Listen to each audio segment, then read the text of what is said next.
Ladies and gentlemen, boys and girls, it's here. It's a DTM Esports finale. I've brought the pink out. My name's Luke Crane. I'm joined by Connery Maddock. Connery, I'm excited, but how are you feeling for this one? I'm feeling incredibly pumped for this one. It's not often that we get to final races of the season. Hard to come by. There's so few of them, so it's always exciting when we get one. And to have one with the caliber of drivers that we have here in the DTM Championship is all the more exciting. We see the battle between Siggy and Lona once again, and see who gets inside that top 5 as well. Yeah, 100%. I feel a little bit naked today. I accidentally trimmed my beard too short, so that's why the beard's gone. So I look like a baby. It's horrendous. Look, it's been the stars of the show really have been Moritz Lerner and Kevin Siggy, more so Kevin Siggy. The gap is huge, right, between the two of them. It's very unlikely that Moritz Lerner could go out there and get the victory, but it is super close for that top 5.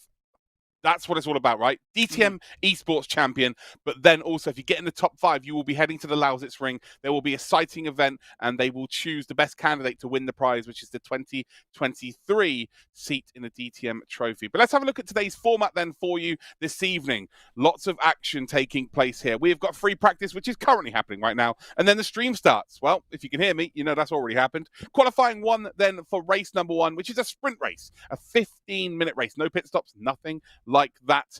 Then we do indeed have qualifying 2, which is 10 minutes, and then an endurance race, which is 60 minutes long with a 30-minute pit window in the middle. So that means these drivers do indeed have to come into the pits. We are at Portimão this week, and that's exactly where DTM is this weekend as well for the first round of their championship. So very, very exciting. But anyway, enough of me. We are now going to have a look at DTM Esports in 60 seconds.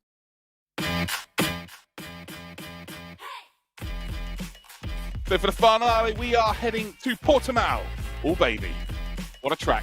4,653 meters, not kilometers, just meters. 16 challenging turns, including this little tabletop along the start finish straight. We've got ourselves a Moritz Lerner versus Kevin Siggy finale here. It's a big gap, Kevin Siggy with the advantage. Can Moritz Lerner go 2 for 2, though, our current champion? During this season, we've had 29 different sim races from 10 different countries, representing 16 different esports teams. And with all of those teams being as close as they are, you expect to see some penalties and indeed some protests. We have 50 in total, 27 penalties have indeed been issued so far this season. You may be watching on YouTube right now, but they are also going to be watched on 3 different TV stations around the world. Well, there you go. Lots of facts there to indeed divulge and get excited for. Connery, I don't know about you, but I've sometimes received tweets from people going, I'm watching from Australia. It's on my national television channel. And I didn't know that. I just figured we're on YouTube and stuff. So it's quite bananas how many people have actually watched this series this season. And they've been spoiled, really, because the level has been incredible. Yeah, it is absolutely crazy how far the reach is sometimes, you know, not just of motorsport, but esports in general. And, of course, the combination that we're doing here today as well. So hello, everyone who might be watching on insert TV channel in your country of choice here. It's fantastic to have you. Of course, you do miss out slightly in terms of the interaction that we have with the chats and the live streams and whatever, but I'm sure you're getting a fantastic product as well. But yeah, it's great to see everyone getting themselves engaged in this, and well, let's hope and expect to see a fantastic championship finale. With DTM, we have 5 pillars in terms of the way we're moving forward. We have, of course, DTM, we have DTM Trophy, DTM Electric, we have DTM Classic, and, of course, what we're watching right now, DTM Esports. And, well, the boss man, we're going to hear from him now. We've got an interview with Martin Tomczyk.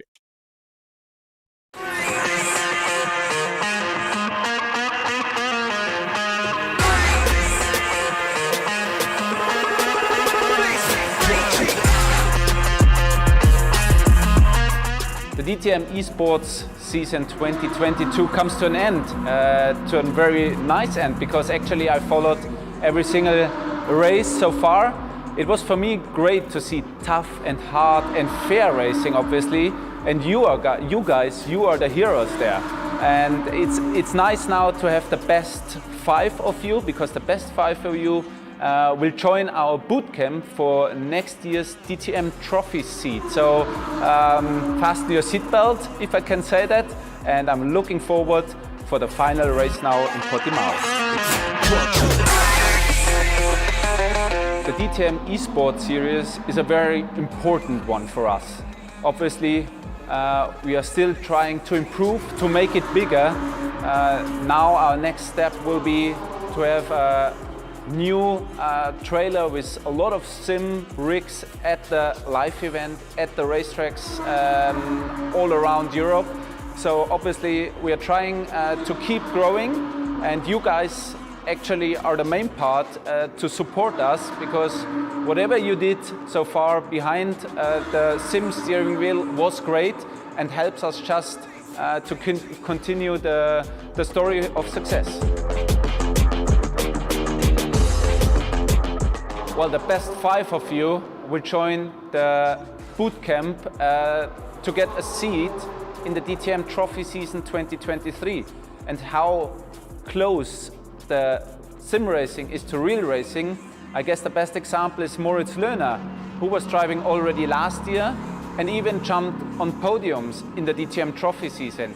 He's joining as well this year as a real race driver, but as well as a sim race driver. So I think he's the best example to get you guys an idea how close sim racing is to real racing. Yeah, finally the DTM season 2022 starts, and actually here in Portimão, and where you have the final race of the Esports Championship. I'm really looking forward for the DTM season. We have 29 cars from 14 nation drivers. We have 6 brands.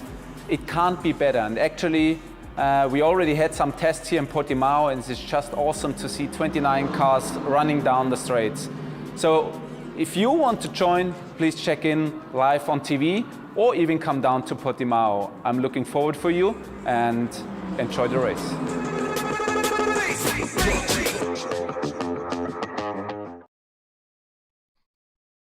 What a smoke show of a human being he is. And you can just tell how excited he is for the future of DTM, introducing this esports pillar as well, which is always exciting. Well, we're heading to Portimão today. Again, that's where DTM are this weekend. We are going to have a little look now at a track guide from Danny Grieser.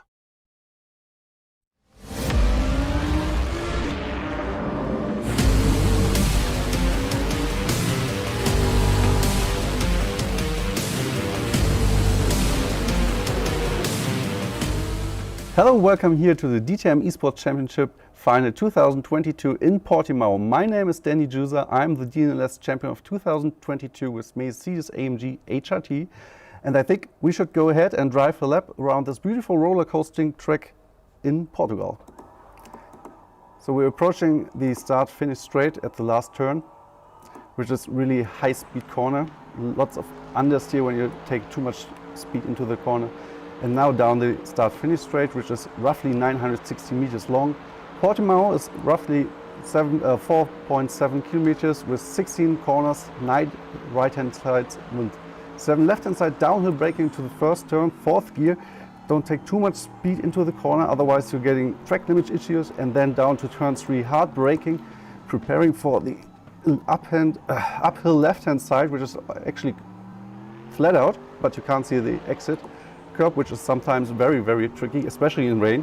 So we're approaching now turn 4, which is the first really good passing opportunity here. You can maximize the entry on the right-hand side with the curb, but be patient on the throttle, otherwise you lose much speed out of the corner, where you can go with a crisscross when somebody is well prepared for the corner. Then 4 is actually really, 5 is really flat, 6 is a preparation for 7, so please don't go too hard into this one. Turn 7 is uphill. You can't see actually the exit curb, and it feels more like a roller coaster than compared to a racing track, but that's the fun of Portimão. So we're going up into 8, which is flat, is 4th gear, and then 10 and 11, which is really hard on the brake because you can't see actually the apex is really, really late. So basically you need to nail down so many laps to get here the right flow. Then 11, 12, and 12 is really hard. The car really understeers when you take too much damage and then speed. And then when you go into the last 2 corners, which is not barely perfect here from my side, but you need to be very tight on the entry. And then we're coming back to the last turn, and you're there, you need to maximize the run into the corner, stay right to the curb, and then flat out. And the car wants to understeer off the track, but we made it perfectly on the right, on the left, and this was actually one beautiful lap at the Portimão racing track, and you will see racing right now here in the DTM Esports Championship final at Portimão.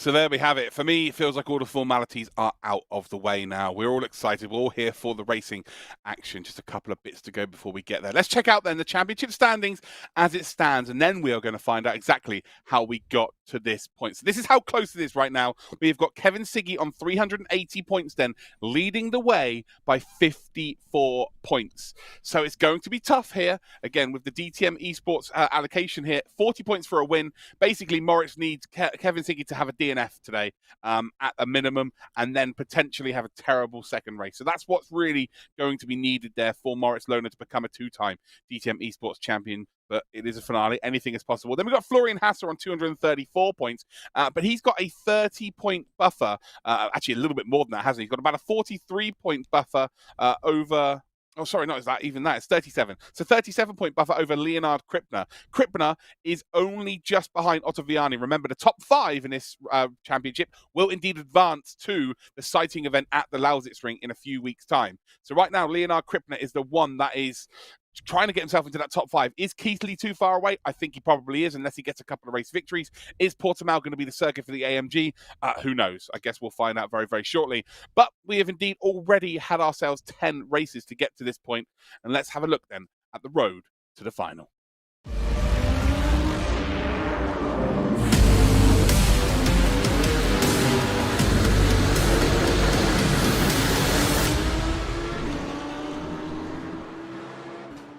It is the DTM Esports 2022 race number 1. There are 12 in total. And who is going to set their stall here? And Siggy gets them away as they cross the line. And I tell you what, it's a phenomenal start here from Otto Vianni. The DTM Esports team are in a little bit of trouble here as Lerner's actually up to P2. And indeed, Siggy, he is going to get that overlap once again here. And I think for the first time, he's got his nose just about ahead here. And I tell you what, this might be a move. It might be configured. It could be beautiful. Siggy, though, still on that inside line. The BMW with that pace advantage as we come down in towards this very fast chicane before we head down into the hairpin. And it's done. He is our champion for the DTM Esports currently. And while race 1 of 2022's version is going to go to that number 1 car for DTM Esports, it's Moritz Lohner. Through Piratello there, the left-hander, the very fast left-hander in the middle of the lap. Look at how close Lohner's overcommitted. That loses him a bit of time, and his last opportunity to get a move done into turn number 1 is coming up. Kevin Siggy went into the pits early. What a strategy call it was. The Team Redline driver is going to take victory here in race 2 of the DTM Esports 2022. Sit off that final hairpin. We've got a great look here at Kevin Siggy. Siggy's surely going to make a dive. He does. He makes it side by side here. And is he going to run out too far off the apex? But there's contact then between Otto Vianni and Fiducci. Siggy does get up to P2. He was not involved in that incident whatsoever. He set it up perfectly well. But the day belongs to Hookveld. The Swede takes the victory here for RAG. There's another attempt from Lohner. Not got the overlap this time, but he goes for the surprise move down the inside at turn number 1. Has he overcommitted to the exit of the corner though? Someone who doesn't care about that is Kevin Siggy. The Team Redline driver crosses the line, takes his second win of the season, and undoubtedly will be the leader of the championship. So Lohner's going to have another little look here around the outside this time in towards the chicane. The two teams are fighting.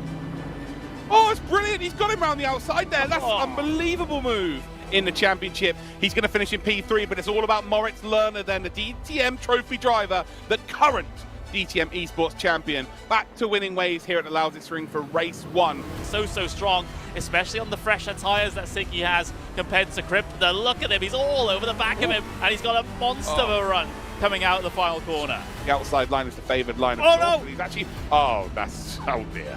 Oh dear. Yeah, bad day for Hookveld. A really good day, though, for Moritz Lohner. He is our DTM Esports current champion. He's the reigning champion.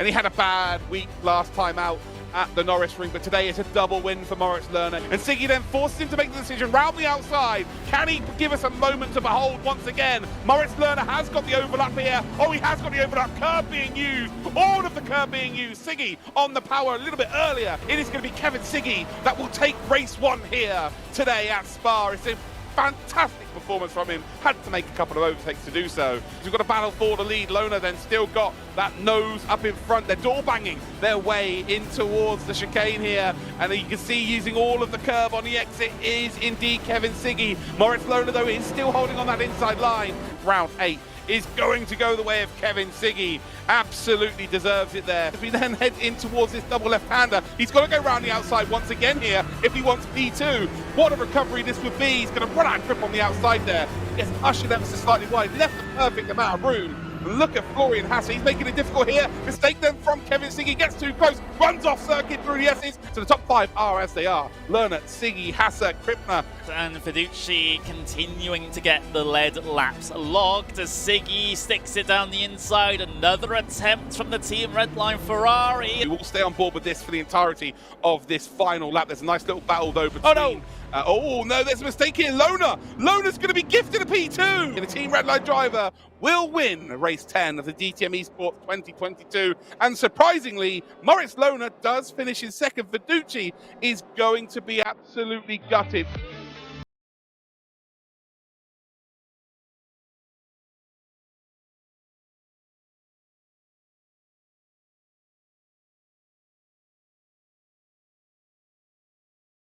Well, there you have it, ladies and gentle cars. It's been an interesting season for sure. There's been lots of high points and a couple of low points. I think it's going to come down to the Norris Ring being a bit of a bogey track for Moritz himself, for the reason why he's not really challenging Kevin Siggy, but we cannot take it away from Kevin Siggy. He has been incredible from start to finish this season. Even when he's not had the best of races, he's just scratched and clawed and managed to get into the podium there. We've only had 3 different winners this season as well. We've had, indeed, Kevin Siggy, Moritz Lona and Christopher Hugveld as our 3 different winners. Are you expecting to see anyone outside of those 3 get a win today, Connery? Is there the potential for that? There always is. I mean, Fiducci has been pretty strong throughout the entirety of this season, so I wouldn't be surprised if he's fighting up there once again in the Ferrari, especially if this track tends to go the way of the Ferrari. We'll just have to wait and see once we get into qualifying exactly how the balance of performance between all these different manufacturers is going to stack up. But it has ebbed and flowed a little bit over the course of this season. Let's see if there's anything interesting here for this finale event at Portimão, as drivers are just about getting themselves into qualifying. And, well, there they are, Luke. It's time. It is time. I am so pumped for this. I love my esports. I love my motorsport. A finale. I've brought the pink out, especially for the finale, as I always do. So this should prove to be very, very exciting indeed. There are going to be some team games, of course, played in terms of qualifying. Kevin Siggy's got that massive point buffer, which is the big factor. Well, really, it's down to you guys watching on Twitch right now and YouTube. If you're watching, you can hear me. I want you to let me know where you're watching from around the world and who you're supporting today. Maybe this is the first time you've ever come across esports. Just tell me who your favorite driver is in the world of motorsport, or just say hello. It's as simple as that. I will give you a shout out during this qualifying session. As you can see here, Connery, they're just still trying to get some track space as early as they possibly can. It looks like the DTM Esports team have got themselves all 4 in formation, as they usually do, relatively early around this circuit, and there are some proper slipstreaming areas, most notably out the final corner and down towards turn number 1. Yeah, that's going to benefit the DTM Esports contingent the most out of this one. But as we've seen in qualifying sessions gone by, it doesn't necessarily give you that golden ticket to get up into pole position. Siggy, while he's been running on his own, has been doing relatively well. And of course, you know, there are a couple other teams down the order that may only have 2 members taking part in this qualifying session that also have been able to do sometimes pretty well in qualifying. So it's not a guarantee that we'll see a DTM Esports pole position here. There is Christopher Hugveld heading his way through on his own at the moment as well. So again, he's going to have a bit more of a struggle here in qualifying, but like I said, it's not a huge detriment. Yeah, drivers coming on to their first flying laps now, Luke, and well, we'll get to see how the field stacks up with against each other. Yeah, it's almost like everyone's intimidated by the DTM Esports contingent. Like, if I was one of these drivers that really didn't have anything to lose, I would absolutely be, they're all going really slow towards that final corner. I'll just put myself in the middle of them. I don't care. Like, I want to upset the apple cart here and kind of make this as fair as possible for everybody. But yeah, it looks like the AMG that normally goes out ahead of everybody has just pulled away into turn 1, giving them the slipstream down in towards turn number 1. So expect to see one of these cars indeed be at the front there as well. Shout out then to DJ Superior, who's in the chat. We've got Bandit in the chat, Master Barmy, Laser Crab, Carrots, TDM, Oatmeal as well, you legend. Who else have we got on YouTube then? We've got Dark Lord, who's watching from India. We've got Ivan Miliov, who's watching from Bulgaria. Lonnie's from Germany, cheering on Lona. We've got indeed Eric Cardona from Mexico and Harco from the Netherlands. Again, keep your hellos coming in the chat, ladies and gentlemen. I'll give you a shout out and let's get a bit hyped for this, shall we? Let's get a bit excited. This is the DTM Esports. This is the finale. Top 5, remember. If we can just have a quick look at the point standings as it stands, as Moritz Lona, by the way, has gone fastest in second 1 and second 2 is first lap. I expect that to be the case for pretty much everybody. But it's Kevin Siggy that leads the way. He's comfortably in the lead here. He is more than a race victory ahead of Moritz Lona. But look at P5 and P6. Remember, we will have a DTM Esports champion today. Okay, it's more than likely going to be Kevin Siggy, but the prize is for the top 5. So the top 5 will get an all-expenses-paid trip to the Lausitz Ring, which is in a few weeks' time in the middle of May, for the DTM, and they will have a sighting event across the weekend. And then the best candidate will be chosen by the DTM crew, and they will win themselves a fully paid DTM Trophy 2023 drive all season. So pretty incredible there. As Leonardo Crippler is the fastest, he's got his teammates to help him, but Siggy, who's got nobody to help him, is merely 200ths of a second back. Siggy is absolutely here to fight for everything. He doesn't care if he's already nearly 60 points in the lead or over 60 points in the lead. He is currently second on the grid. He's happy with that. Fiducci, another really good performance, but it is, again, BMW versus the Ferrari. Yep, that does seem to be the case. You know, it has been the story that we've been talking about since basically the very, very start of the season. It was very evident that the balance performance was going to swing around, favouring the Ferraris and the BMWs over the course of this entire season. And, well, it's just, well, we've got a good mix up there at the moment. We've got a BMW pole position. However, we do have 2 Ferraris behind in second and third. And then we have that DTM Esports contingent of 3 BMWs down to Mark Gassner in 6th. And then we have 2 Mercedes, actually, Piska and Pfeiffer, 7th and 8th here in qualifying for the moment. But that was just the first lap times being set. Those are the banker laps, like I like to call them. Gives you a good baseline to get started in these sorts of qualifying sessions. You don't want to be panicking towards the end, not having set a time, like the names of Dinya, Rachel, Pringer, Rudinger, Price, Keithley, Vanna. They have all not set times just yet. No, and they will. Don't worry about that. They certainly will. We have got from Dublin, Ireland, Ben Egan. How you doing, mate? Welcome. Dylan Fraser from Scotland. Nice. Watching from the Netherlands, Steph there with the question, who do you think will make it through? Me personally, I believe Kevin Siggy's obviously going to go through. He mathematically cannot not go through. Same as Moritz Lona. Florian Hassler, I think, is going to be good. He's in P3. Fiducci, I think, is good. I genuinely believe it is between P5 and P6 only. I don't think anyone else, unless Jack Keithley gets 2 wins, which would be very, very impressive stuff, but I can't really see it happening. I think it's going to be either Leonardo Crippler or Otto Vianni, and expect to see drivers such as Moritz Lona, if he knows he can't win the championship going into race number 2, he'll be helping out Leonardo Crippler as best he possibly can. There's 7 points between P5 and P6 as it stands. So, yeah, a big opportunity here for Leonardo Crippler. But of course, Otto Vianni, the R8G driver, will absolutely be giving everything here, and it's in his own hands. That's the main factor here. But as it stands, he is currently in 7th spot, and Leonardo Crippler, he doesn't need any help because he's pole position. So he's already going to gain 3 points as it stands. So if it stays as it is right now, Leonardo Crippler would close the gap to P5 to 4 points. So it is so vital that Otto Vianni finds his form here. He had an incredible start to the season, but Connery, he's kind of dropped off over the last couple of weeks. Yeah, he has. Hasn't been able to compete on as a top level as he had done so in previous rounds in the season. Of course, we saw him have that fantastic fight with Fiducci at the Norris Ring at the near enough the start of the season here, and but ever since then, it's kind of not been putting up as the good results that we were expecting from him, at least in the opening parts of the season, which is okay. Sometimes you have good form for a couple of weeks, then you drop off. You know, your inverse can happen as well, so we don't judge it too much. However, to win a championship such as this one, to finish top 5 in a championship such as this one, you do need that consistency, otherwise you're going to be nowhere. Yeah, 100%. You see Moritz Lohner there. He's got to be careful because he doesn't really want to affect somebody else's lap here because he's just peeled away and given the slipstream to another one of his drivers. So with 3 minutes, 30 seconds to go here, he's actually going to pop into the pits and then probably have a fresh set of rubber. Is he going to have time to put in another time? And I'm not sure he will. As Kevin Siggy does go out there and take pole. He's already leading the championship, but he absolutely wants to be winning this in style. He's been doing it in style pretty much the entirety of this championship, but absolutely has found that little extra bit once again. We were very momentarily was on board with Otto Vianni there. He was already 0.3 of a second down on the quickest time in sector number 1. So again, not really finding that form as it stands.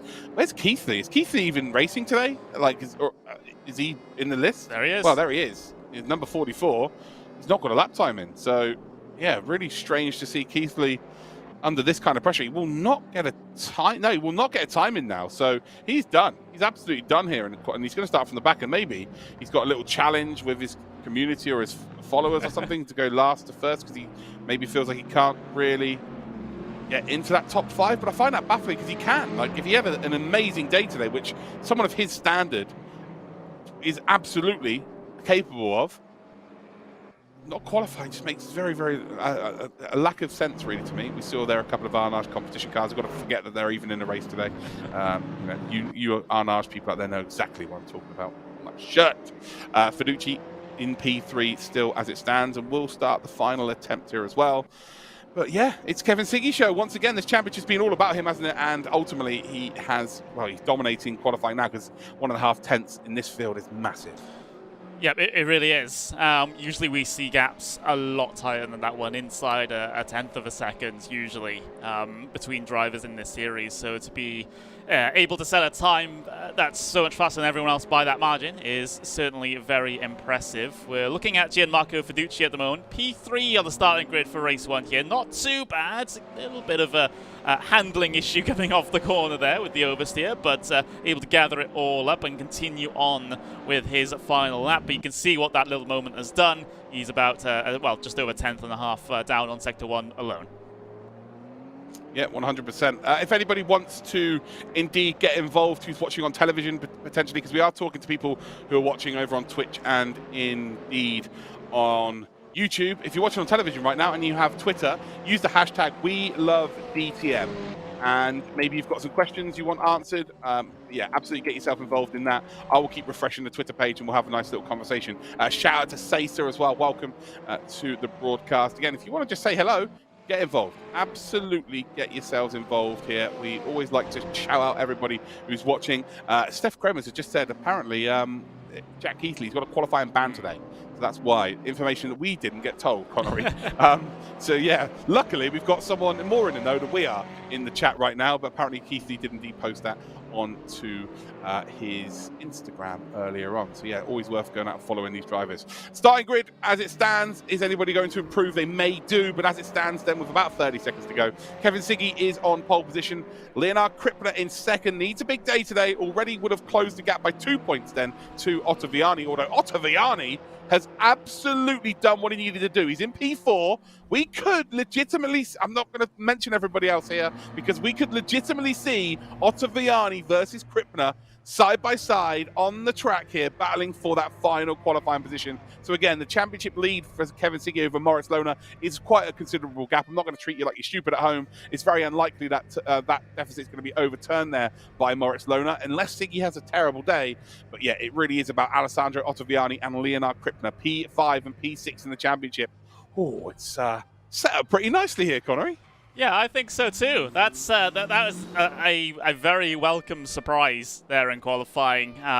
Usually we would see Crippler and Otto Vianni just that little bit further away from each other out on circuit. At least that has been the trend so far this season. But to see those drivers that are on the bubble, so to speak, to get themselves that chance to compete in the boot camp, to potentially at some point in the future get themselves a drive in the DTM trophy in the real world, next season, that is an absolutely impressive thing to happen, and I can't wait to see what these guys have to show for us here in the race, because, well, Crippler, of course, he does have a lot more friends on circuit, shall we say, than Otto Vianni, but, we've seen that not count for much before, have we?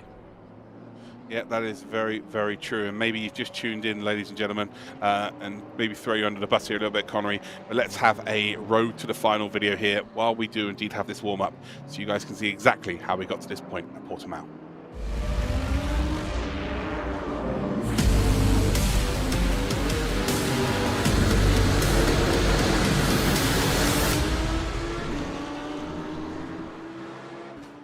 It is the DTM Esports 2022 race number 1. There are 12 in total. And who is going to set their stall here? And Siggy gets them away as they cross the line. And I tell you what, it's a phenomenal start here from Otto Vianni. The DTM Esports team are in a little bit of trouble here as Leonardo's actually up to P2. And indeed, Siggy, he is going to get that overlap once again here. And I think for the first time, he's got his nose just about ahead here. And I tell you what, this might be a move. It might be configured. It could be beautiful. Siggy, though, still on that inside line. The BMW with that pace advantage as we come down in towards this very fast chicane before we head down into the hairpin. And it's done. He is our champion for the DTM Esports currently.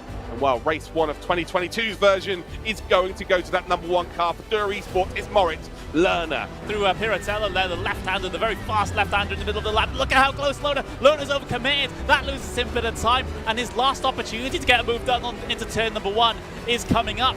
Kevin Siggy went into the pits early. What a strategy call it was. The Team Redline driver is going to take victory here in race 2 of the DTM Esports 2022. Sit of that final hairpin. We've got a great look here at Kevin Siggy. Siggy's surely going to make a dive. He does. He makes it side by side here. And is he going to run out too far off the apex? Well, there's contact then between Otto Vianni and Fiducci. Siggy does get up to P2. He was not involved in that incident whatsoever. He set it up perfectly well. But the day belongs to Hookveld. The Swede takes the victory here for RAG.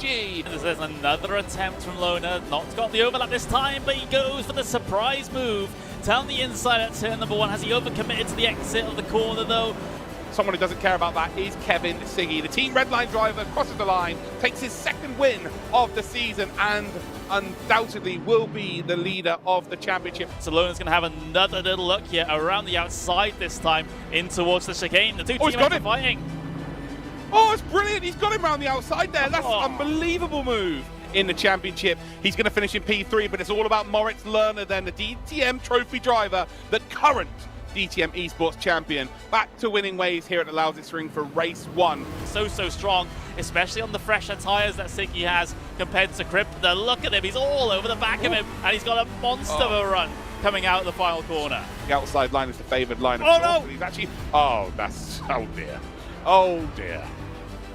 Yeah, bad day for Hookveld. A really good day though for Moritz Lerner. He is our DTM Esports current champion. He's the reigning champion, and he had a bad week last time out at the Norris Ring, but today is a double win for Moritz Lerner. And Siggy then forces him to make the decision round the outside. Can he give us a moment to behold once again? Moritz Lerner has got the overlap here. Oh, he has got the overlap. Curb being used. All of the curb being used. Siggy on the power a little bit earlier. It is going to be Kevin Siggy that will take race 1 here today at Spa. It's a fantastic performance from him. Had to make a couple of overtakes to do so. We've got a battle for the lead. Lona then still got that nose up in front. They're door banging their way in towards the chicane here. And you can see using all of the curb on the exit is indeed Kevin Siggy. Moritz Lerner, though, is still holding on that inside line. Round 8 is going to go the way of Kevin Siggy. Absolutely deserves it there. As we then head in towards this double left-hander, he's got to go round the outside once again here if he wants P2. What a recovery this would be. He's going to run out of grip on the outside there.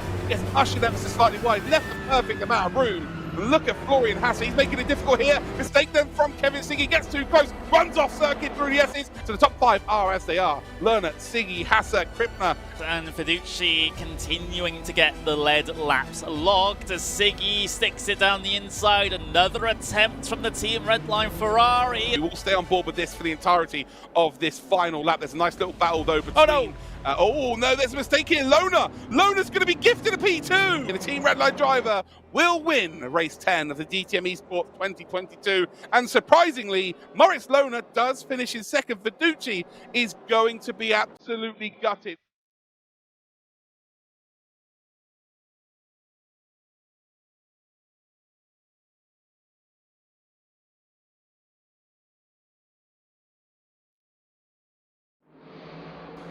Well, there you go. That is how we got to this point, and now it's all about how this championship ends. It is indeed very hotly contested between our top two, and Kevin Siggy, actually, with that pole position, has extended his championship lead. And, well, with Moritz Lohner, is absolutely not going to be, he's not going to be gaining any points for that qualifying as it stands. So I think Kevin Siggy right now, who was 54 points coming into it, is actually now 57 points clear going into race number 2. We've then got Crippler, who has gained 2 points on Otto Vianni. So now there's a 5-point difference between Alessandro Ottoviani and Leonardo Crippler. Ottoviani starts 4th, Crippler starts in 2nd spot. It's really between those two for the top 5. So remember, the driver that wins this championship will be our DTM Esports champion. That is a huge accolade. Of course, you cannot take a championship away, but the prize is for the top 5 drivers. They will go to a sighting event at the Lausitz Ring in a couple of weeks' time, and the best candidate chosen by the DTM personnel will win themselves a fully paid-for seat in the DTM Trophy 2023, a full season. So, yeah, a lot to play for here. Just get yourself into that top 5. If you're Moritz Lohner, if you're Kevin Siggy, just go out there and make sure that you do indeed win it. We're waiting for them all to grid up here. 20 seconds to go. Connery, predictions. Is it going to be the Kevin Siggy show, or are we going to see a surprise sprung here at Portimão? Well, Siggy definitely has the potential to try and run away with this one, especially with the qualifying performance that he was able to put up. So I think all the action is going to be happening behind him. I'm super excited for a potential Ottoviani-Crippler battle. That one is going to be absolutely crazy. There's one car separating them at the moment in the form of Fiduci, but I think that's going to be the main area that we're going to have to be looking at here today, because I don't think Siggy and Lohner are going to really get close enough to each other to be able to make any mark in terms of championship is concerned. So, yeah, I'm looking forward to Crippler versus Ottoviani. Very interesting here. We've got a bit of a different start here. They're doing a full lap. Normally they just sort of shoot backwards a little bit, don't they? And start. Oh no, they do a full lap every time, actually. What am I talking about? I'm talking about my own championships here. I'm getting confused. So they do a full formation lap like this. So they will indeed line up side by side. Leonardo Crippler in that BMW in 2nd spot. Could he potentially go out there and fight Siggy? Does he really want to be fighting Siggy? Probably not. Just finishing ahead of Ottoviani here twice will more than likely guarantee him passage through to the top 5. Fiduci, P3, again, he's in P4 currently in the championship, so it might be worth just taking a quick look actually at this championship, just to give you all the picture of exactly what could go down, what is going to happen. Again, Kevin Siggy is now 57 points clear due to 3 points for qualifying on P1, so he's clear of Moritz Lohner, and it's almost impossible for Lohner to really overturn that deficit. But, you know, stranger things have happened in motorsport or indeed sim racing. Florian Hassler then is on 234. Again, if he has a terrible day today, Gianmarco Fiduci, Ottoviani, maybe they could catch up to him. Who knows? But again, just keep yourself maybe in that top 6, top 7 bracket for 2 races. You're more than likely going to be absolutely fine. Leonardo Crippler, though, he is the one. He's already closed that gap. He's on 199 points now, whereas Ottoviani is on 204. It's 5 points the difference between the two of them. And, well, currently there's a position between them. They're 2nd and 4th on our grid. If we just quickly check out the actual point system here as well. So just to tell you, if it was to finish as it is, which is very unlikely, 34 points will head the way to indeed Crippler, and 27 points would head the way of Ottoviani. So that's a difference there of 7 points. That means going into the next race, Crippler would actually be 2 points clear. Here we go then, still on the formation lap. Hopefully I have set that up nicely for you all to understand what is exactly going to go down. You can see the tabletop there across the start finish. This is race number 11 then of 12 of the season. It's the DTM Esports 2022. We're here at Portimão for the first of 2 finale races. It's Kevin Siggy on pole in that Ferrari on the right-hand side of your screen. It's Crippler in 2nd. We're waiting for the green lights to pop up on our screens, and we are green light racing here. Green flag, indeed, up and away here, and it's a great start there from Kevin Siggy, championship leader. And as you can see here, Fiduci and Ottoviani are both trying to challenge then for that 2nd position. Neither of them get through. Fiduci with that Fordzilla car runs ever so slightly wide here, and I'll tell you what, Ottoviani is actually maybe going to get mugged off here by the likes of Moritz Lohner. Moritz Lohner knows he has to go out there and win this race at a minimum, so he is obviously going to put that pressure on. And Ottoviani then is not good from him But ultimately, we've also seen Fiducci grab a position here. So Leonardo Crippler has dropped the spot, as has Otto Vianni. Otto Vianni, though, up the inside of the hairpin, side by side then with Moritz Lohner. Doesn't quite get a power down as early as the BMW. Has the inside line then for the kink here, but we'll have the outside line then for this double apex right-hander. It should have Moritz Lohner the position for P4. He's got to try and hang around the outside. Again, don't worry about tyres in this race. You do not need to be worried about it. It's only 15 minutes long. But as it stands, it's still side by side between them. Almost 3 wide here, Connery. What a start.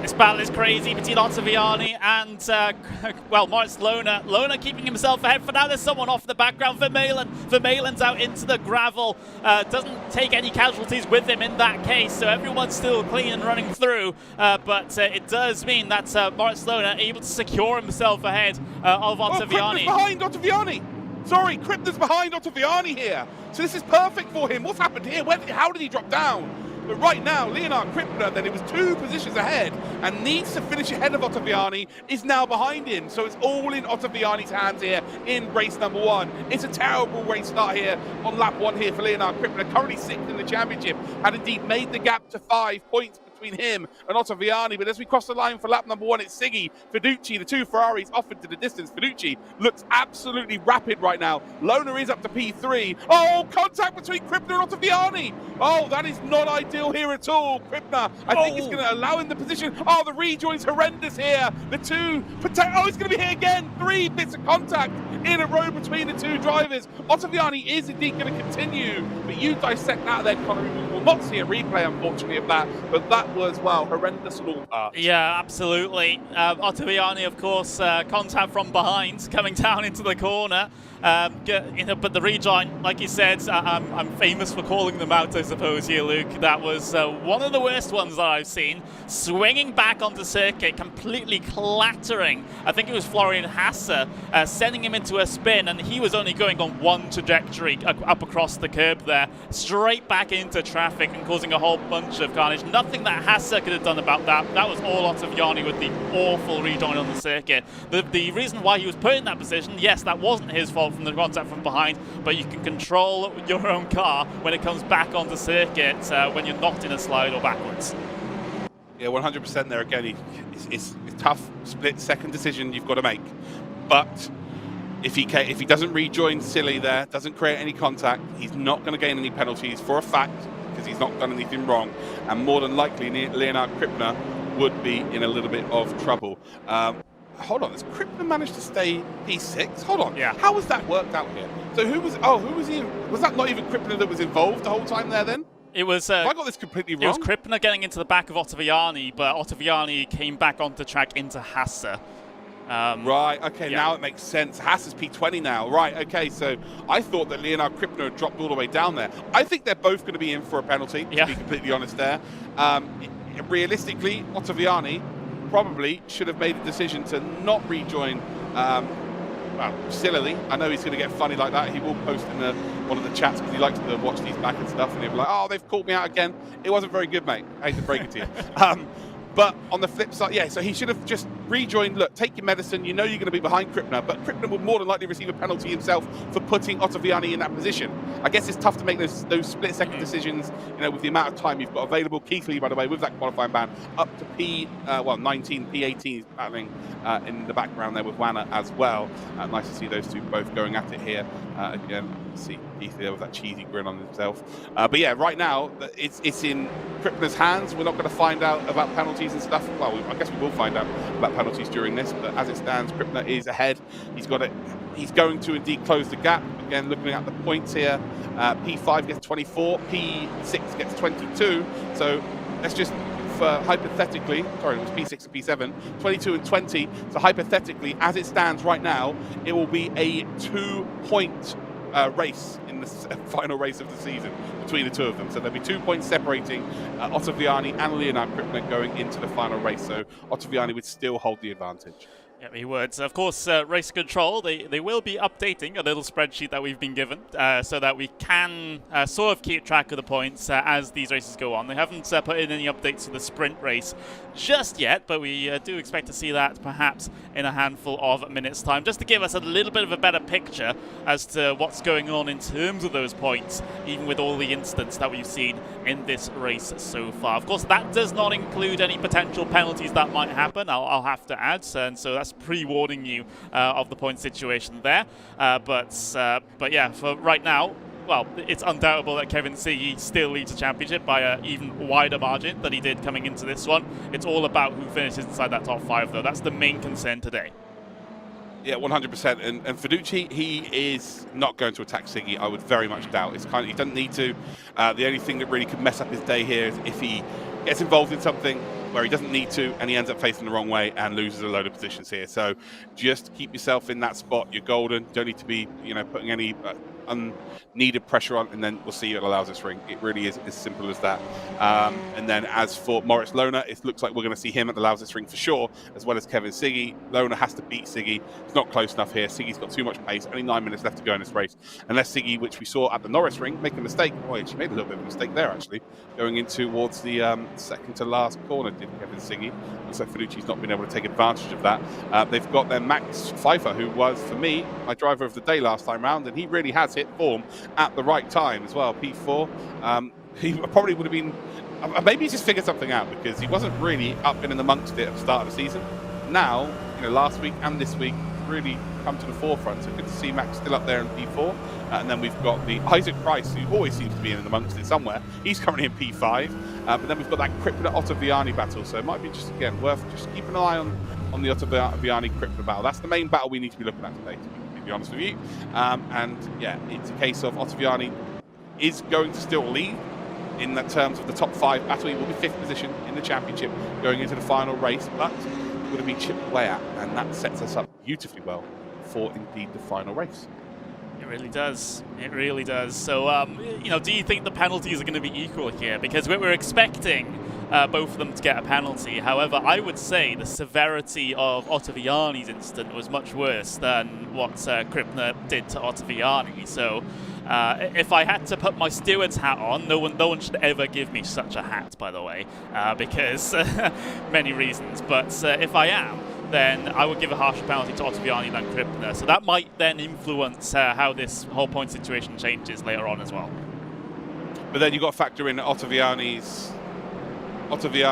was in that position because of the first incident. So again, I'm not a steward. I don't ever want to be a steward. Please just leave me alone. Neither of us want the steward's hat. That's all I'm saying. No. Well, my hair's too good for that, and we don't want to be ruining your locks either. They've been grown out beautifully well, so we don't need that. But yeah, for me, we'll figure it out. We'll see what happens. I'm not sure whether we're going to see it during the race or afterwards. Hopefully it should be figured out during the race here. Again, maybe you've got a bit more information on that, as we see Michael Raschel being overtaken there by Peter Piska. Yeah, so both Mercedes doing battle here. It's a handful. Oh, Raschel's going to get pushed all the way to the pit wall there by Pliska. Pliska getting the elbows out. And, well, through turn number 1, Pliska is still able to hold on to that position. Raschel will get a good run through the corner here. Might be able to make a challenge in through this first sector, right on his back bumper. Well, that was crazy there for Raschel. He was given cars with the space on the inside, up against the pit wall, and no more. Yeah, well, Pliska's got a reputation for that kind of driving, so it shouldn't be too surprised if you're Michael Raschel there, really. And at this stage of the competition, everyone's going to be fighting for every single inch of track there. It doesn't matter whether you're battling for P1 or whether you're battling for P12 or P11, as we're battling for right now. They've also got Luciano Whitford just in behind as well. This should be very spicy indeed. Should be. Luciano Whitvoet's the only Dutch driver in this race.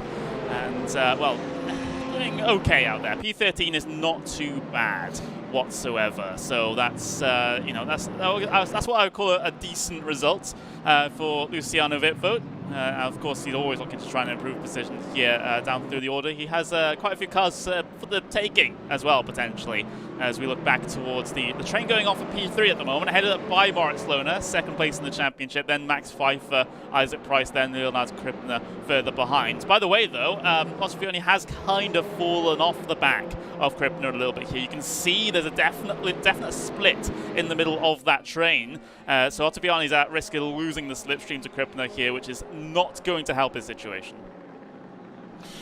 Yeah, it is what it is. You know, you can just... I think that Otto Vianni may have damage, first and foremost, from the contacts he's had there with Leonardo Crippler. And Lohner, I have no idea why he's off the pace here. It seems like the Ferrari is the car of choice around here. But Otto Vianni, if he loses one more position here, ultimately it will go down to a tie. Or it might be 1 point. So it might be 1 point between him and Crippler going into that final race. This is beautifully poised for us here today, but Otto Vianni needs to get a move on. Yeah, he really does. And, well, you know, he has another race to get this done as well. Remember, he has the endurance race coming up, which is a different kettle of fish, because you do have that scheduled stop to think about. Careful of getting the back end out there. If he does that during the endurance race, that's going to be a bit of a bigger problem, because you do want to try and conserve your tyre life a little bit in that endurance race, given the much longer stints than what we see in this sprint race. But yeah, that second race, you know, it has the potential to change things quite a bit, just due to how you can play around a little bit with that strategy. Got Hugveld here looking to maybe make a move here on Pinches. This is really going to help Otto Vianni. Otto Vianni just needs these two behind, just to battle, just to give him a bit of breathing space. Only a few laps remain of this race here. And actually, as they come across the line, it's probably going to be 2 laps left. Could be close, potentially for 3. Again, we'll find out when we find out. It's like a game. It's like a lottery every week. We don't know exactly how many laps are going to be left because we don't know when they're going to cross the line. So yeah, it really is. This is good. Hugveld and Pinches battling does just give a little bit of respite then for Otto Vianni. Although Pinches very much just gapped here, Hugveld. So it looks like the Ferrari again. To be fair, the Ferrari is also Hugveld in behind as well. As 3 Ferraris here. It just looks like Otto Vianni maybe a little bit ghosted by what's happened earlier on in this race. He just lost his rhythm completely here, and it's almost the case of I just need to get to the finish here in P7, make sure that I'm in and amongst the championship running for the next race, or at least be ahead going into the next race, because then you know your destiny's in your own hands. Yeah. Again, very interesting to see how this goes down. Yeah, it will be, but the thing that's going to be working out in Otto Vianni's favour here is that you do get another qualification session for that second race. There's no reverse grid system here in this DTM Esports 2022 season. So you do get a fresh slate, so to speak, when it comes to your starting position for race 2. So even if you have a terrible sprint race, that's not going to affect the race a little bit later on, apart from, like you said, psychologically, in which case, you know, drivers deal with that in very different ways sometimes. But for Otto Vianni, as long as he doesn't lose any more positions and comes across the line in that 7th place, he still has a chance coming into that endurance race to make sure that he's able to get the points gap over Crippler. But he has made it a little bit tougher for himself, and of course we still have to consider the penalties as well. Yeah, it's absolutely in his own hands still. I think it will be in his own hands, to be honest, as we will have 2 more laps remaining. But looks, where's Siggy? Yeah, Siggy's just crossed the line now. So 2 more laps remain of this race here. Fiducci, would he maybe go for a P1 here? I definitely feel like he's got the pace to potentially go out there and win this season. Showed it last week and showing it right now. He just doesn't need to. That's the only worry for me, that he just doesn't need to. Unless Siggy is put under severe pressure here and he just gets out of the way. This is going to indeed give Siggy the championship here, by the way, just to let everybody know. So he will become our DTM Esports 2022 champion, regardless if he finishes in 2nd, or indeed he can probably go down to 7th spot at this stage of the race, and Lohner finishes in 2nd and he's still good to go. So yeah, this is the race that Kevin Siggy needed. He's also absolutely going to do it in style, as you would expect from him. He's such a superstar of a racer. So we've now got Whitford under, well, he's in behind Rachel now, so got Whitford in amongst it here with Attila Digne in behind as well. Very closely battling here. I'm sure we're going to see some contact between them all before the end here. It's kind of like the last day of school where you don't really learn anything, do you? You just turn up and you just want to go there and burn your ties and laugh at your mates and do all sorts of crazy stuff. My last day of school was, I don't know, a long time ago, nearly 20 years ago. So to be fair, it may be a lot different these days, who knows? Yeah, I'm just thinking. I thought mine wasn't too long ago either, but then again, I've completely finished university about 2 years ago, so it's like, yeah. But look at this battle though. Vitfo and Dinya just absolutely going at this one, hammer on tongs. And well, Dinya's going to lose out coming off the corner a little bit here. He'll try and dart back to the outside to get a better line through the long right-handers. They descend the hill just a little bit through there, in towards the final sector. But now we have had Kevin Siggy come across the line. This is going to be the start of the final lap here at Portimão for the final sprint race of the season. Through turn 2 we go, up in towards turn number 3 then with Kevin Siggy. Moritz Lohner again leading the group of cars here, but let's get on board with our champion-elect Kevin Siggy as he's now coming down in towards this hairpin. See in the rear view he's got a Ferrari there, but nothing to be really too worried about here. Now it's just all about making sure you hit your brake marks. You've done all the hard work here, hit the apex on the inside, get on that power nice and early, run over that AstroTurf. And the last thing you want right now is any slowdown penalties or anything like that, or making a mistake by getting on the power a little bit too early. You've done all of the hard work. Pfeiffer and Isaac Price looks like they're battling in the background. Again, it's more indeed just a bit of fun at the end of the season really for those two drivers specifically, as we again are on board in towards the middle of sector number 2. We are nearly embarking upon the final sector of our final sprint race of the season, which will indeed give our champion Kevin Siggy the momentum he needs, the points he needs to be our champion for 2022 with a race to spare. Through the left hand and then up the hill, and then we very quickly come down the hill. 2 corners then remain here for Kevin Siggy. He has been so super strong throughout the season. We've still got one more race to come. It's the endurance race, but it doesn't matter as we round that final turn. Hold on to the grip on the inside. Let that car swing out to the outside. Team red lines. Kevin Siggy is not only going to win the first race here at Portimão, but he will officially be our DTM Esports Champion 2022 with 1 race to go. He's been superb this season. He deserves all of the credit in the world and absolutely dominates here at Portimão. Fantastic stuff. Oh, Lohner's crashed out across the line. He gets 3rd place, however. It didn't affect his position, but there must have been an altercation there between Lohner and potentially Pfeiffer, unless that was just celebratory for Moritz Lohner, just trying to cross the line in style. We've still got 1 more race to go, by the way, Moritz, so don't do it that so early. But he knows now that he can't get himself the championship win because Siggy has that on lockdown now. That one is not going to change, even though these results are unofficial. There was nothing involving Siggy, so yeah, Siggy, your DTM Esports 2022 champion. Yeah, he absolutely deserves it. Lohner has indeed fought throughout the season. He has been either 1st, 2nd or 3rd. If you take Norrisring out of the equation, Moritz Lohner has been 1st, 2nd and 3rd. It was only 1st and 2nd up until this race today. He's been on the podium every single race other than the Norrisring. So it really was those 2 races where it just did not go right for him. Kevin Siggy though, 1.4 seconds clear then of Finucci. Finucci guaranteeing his spot then through to the top 5. Moritz Lohner is already through with the top 5 as well. So it really is all about just the last 2 drivers to get, or the last 1 driver really, to get that spot through to the next stage of this competition. Max Pfeiffer then does take P4. We've then got Isaac Price in the top 5. Crippler is in a P6. Otto Vianni does take a P7. Then got Pinches and Hugveld and Gassner as your top 10. Cycling things here. Pliska. Yeah, Pliska, P11, Arshel P12. Sorry for stealing this from you, Luke, but Luciano Vitfo P13 here today. And, well, Jack Eathley, great recovery from a qualifying ban. He works his way through the field up to 16th. He does indeed. He's got Rudinger in behind him. Mosin, one of our MediaMarkt wildcard drivers here. You can see that by the red and white MediaMarkt livery. We then got Vermeulen, who we saw off into the gravel earlier on in the race. He picks up P19, and then Fox picks up P number 20. So there you go, ladies and gentlemen. That is indeed race number 1. We have indeed crowned our champion. Is it going to be in super style, though, with a double win? Because we've still got our feature race to come, or our endurance race to come. We will indeed get straight involved with that after a little commercial break. Auto Hero ist dein Online-Shop für Gebrauchtwagen. Wir verkaufen nur Autos aus unserem eigenen Bestand. Jedes ist von unseren Kfz-Experten general überholt und rundum aufbereitet. Und du erhältst 1 Jahr Garantie. So unbeschwert kann Autokauf sein. Finde jetzt dein Auto bei Auto Hero.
Welcome back then, ladies and gentle cars. It is a DTM Esports 2022 finale here at Portimão. We've already crowned our champion, Kevin Siggy, but will he go out in style? Will he go out there and produce a second victory in a row and also stop anyone else from winning a race this season? We've only had 3 different winners this season so far. That's him, Moritz Lohner, and indeed Christopher Hugveld. Is he going to be able to take one more victory? Or can Gianmarco Fiducci, who I think is probably he's guaranteed himself through as a top 5 driver now. Would he be able to attack Kevin Siggy? I felt like for the most part in that race he had the pace, but then just dropped off in maybe the last couple of laps. Yeah, I think so as well. But then again, it also might just be that Siggy was just sort of backing off of things a little bit and making sure that he could actually get to the checkered flag, because that would be the thing that wins him the championship in that race. He couldn't afford to make a mistake, have him heavy impact with a barrier or another car. And then all of a sudden, we see Moritz Lohner back within a shot of the championship for the final race of the season. So yeah, Siggy did all that he needed to do and nothing more. And potentially, he can have a little bit of fun for this endurance race as well, knowing that everything is secured in his favour. Maybe not too much fun, though, because, of course, the DTM administrators, the DTM judges, shall we say, will still be looking at every single race this season, I would have thought. So can't mess around too much. Yeah, but I don't think that Kevin Siggy has fun in his vocabulary, if I'm completely honest. He's very much all about work. As you see there, the DTM Esports contingent all out there in force. Again, it's not going to be the case that they're going to go out there and win the championship, but Moritz Lohner will look to try and at least get P2 in the championship, which, again, is pretty much guaranteed to. It probably already is guaranteed, actually, judging by the points. What were the points we came into this? Should I have a quick look? Yeah, Lohner, he was already miles clear for P2 as well, so I'm sure he'll be looking to probably help Leonardo Crippler. Leonardo Crippler versus Otto Vianni is really where it's at. So we've just had we've just been told that the points are now up to date. So exactly what is the gap then, Connery, between Otto Vianni and Leonardo Crippler? Well, let's have a look. It is 3 points between Otto Vianni and Crippler. Otto Vianni currently ahead by those 3 points. So it is very, very close for that final slot for the DTM Trophy Boot Camp. And that's what the top 5 get themselves a slot into. So yeah, this is going to come all down to this race, and potentially all down to a single position, especially if they both finish towards the top of the order due to the points caps. I hope this is the case. Kevin Siggy, on board with him. Where is he? Let's have a look, because I do not... Well, he hasn't set a time yet, but there he is. Well, we'll see right now. Oh no, he's on an outlap here. Is there the potential for him to give us a little bit of a bit of a show, if you like, a little bit of a... I'm going to start from the back here. Last to first challenge. It's very rare at this kind of a or this level of a championship, that you get that opportunity to do so.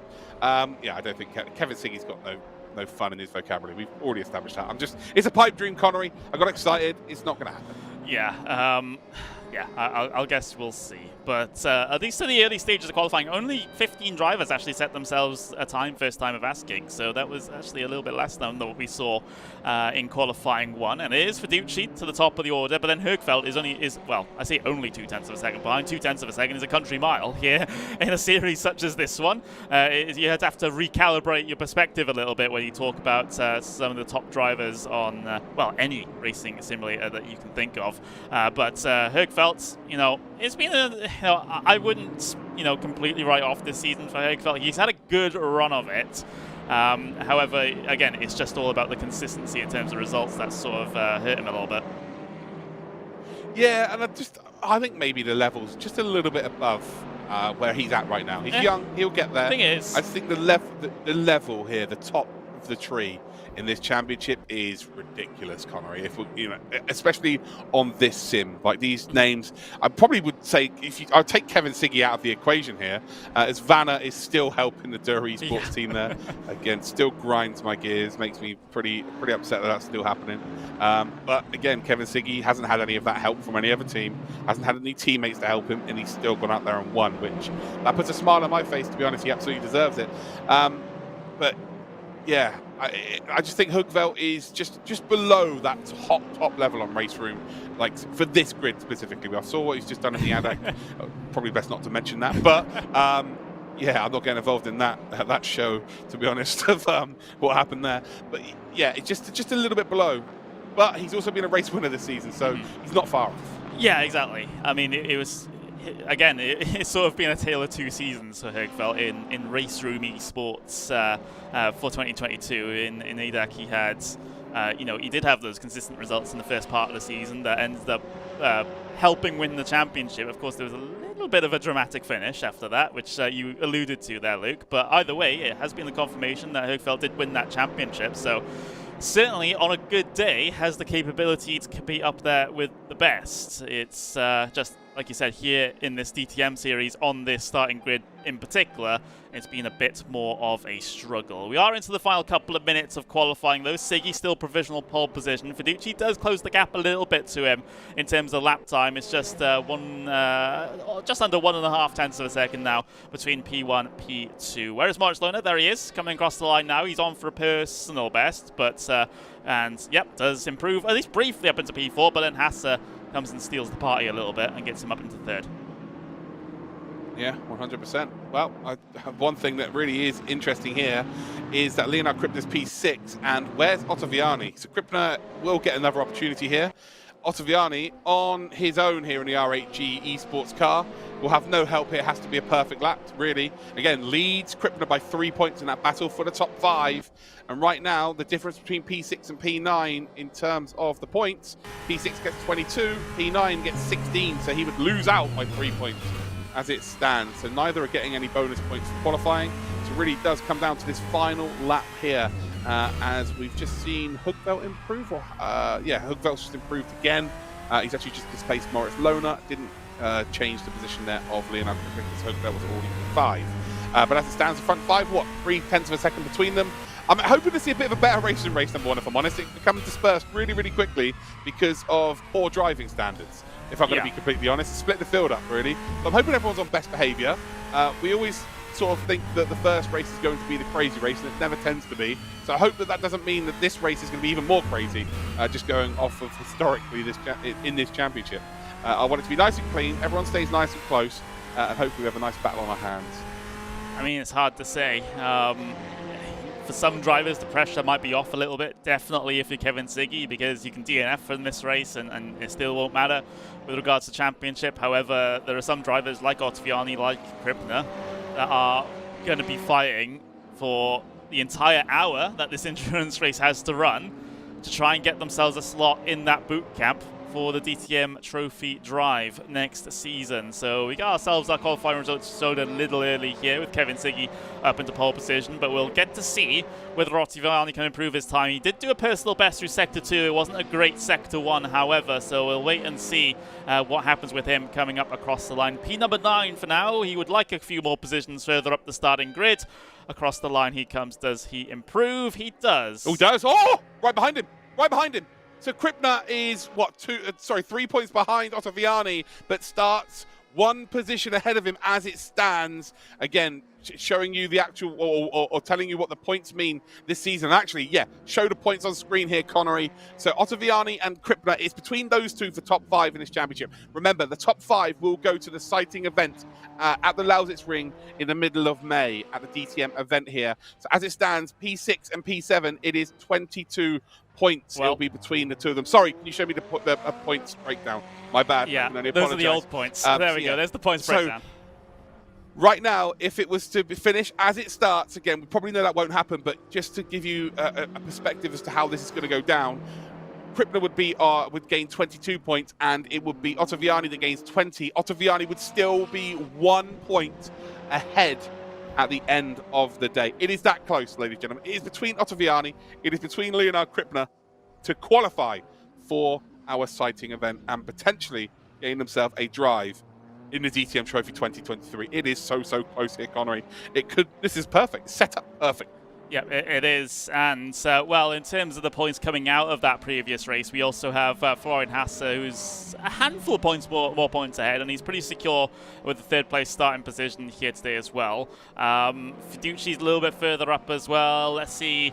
And, well, Keithley is still too far adrift with regards to that top 5. That it's going to be very unlikely, if not impossible, for him to be able to get inside the top 5. So, yeah, it is basically Crippler versus Otto Vianni now for that final slot for the DTM Trophy Boot Camp. We've got about 4.5 minutes till we get that final endurance race started. Of course, remember that final endurance race, 1 hour long scheduled pit stop where you have to take the fuel and the tyres. No shenanigans of taking no tyres and just putting the fuel to the end here in this one.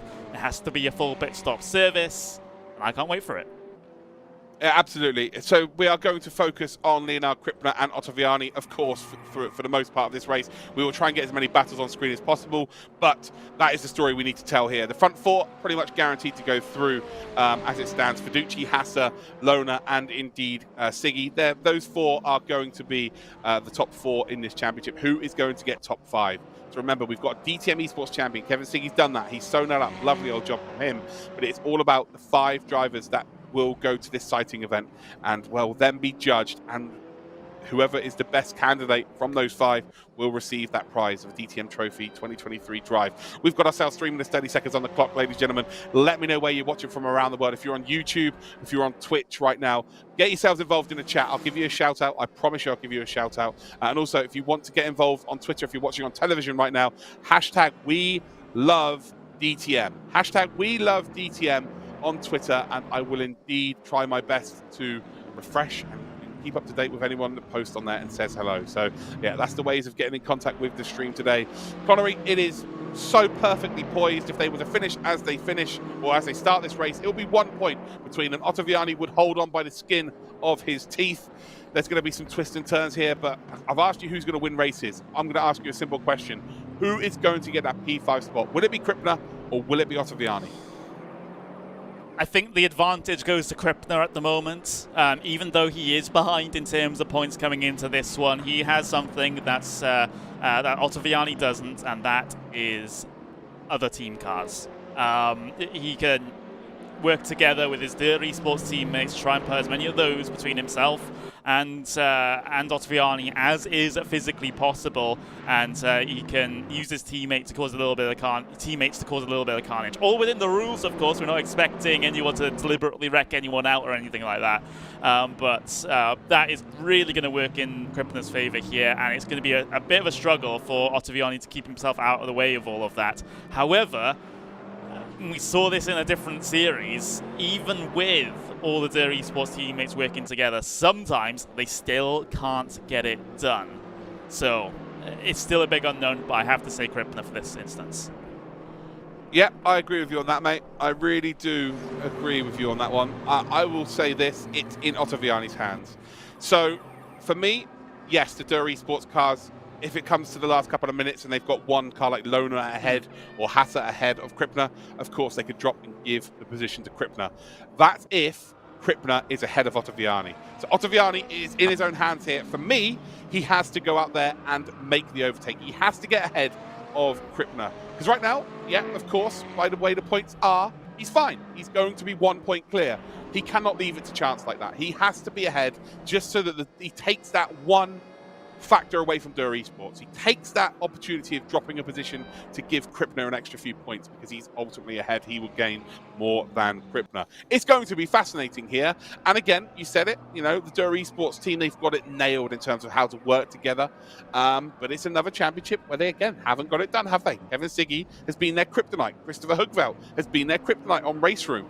So there's one more chance here to go out there and help a teammate get into a decent position in their top 5. Will they succeed? Well, who knows? We're about to find out here. Here is Hugveld. Again, he's the only other driver apart from Lona and indeed Kevin Siggy that has won a race this season. He won a race at the Norris Ring. Yes, it did take Kevin Siggy binning it out the final corner, but it is what it is. Still went out there and took that victory. Sparks fly up. 30 seconds to go, Connery. It's poised perfectly. It's the final race of the DTM Esports. It's been a blast this season. Have we got one more special treat in store? I think we might.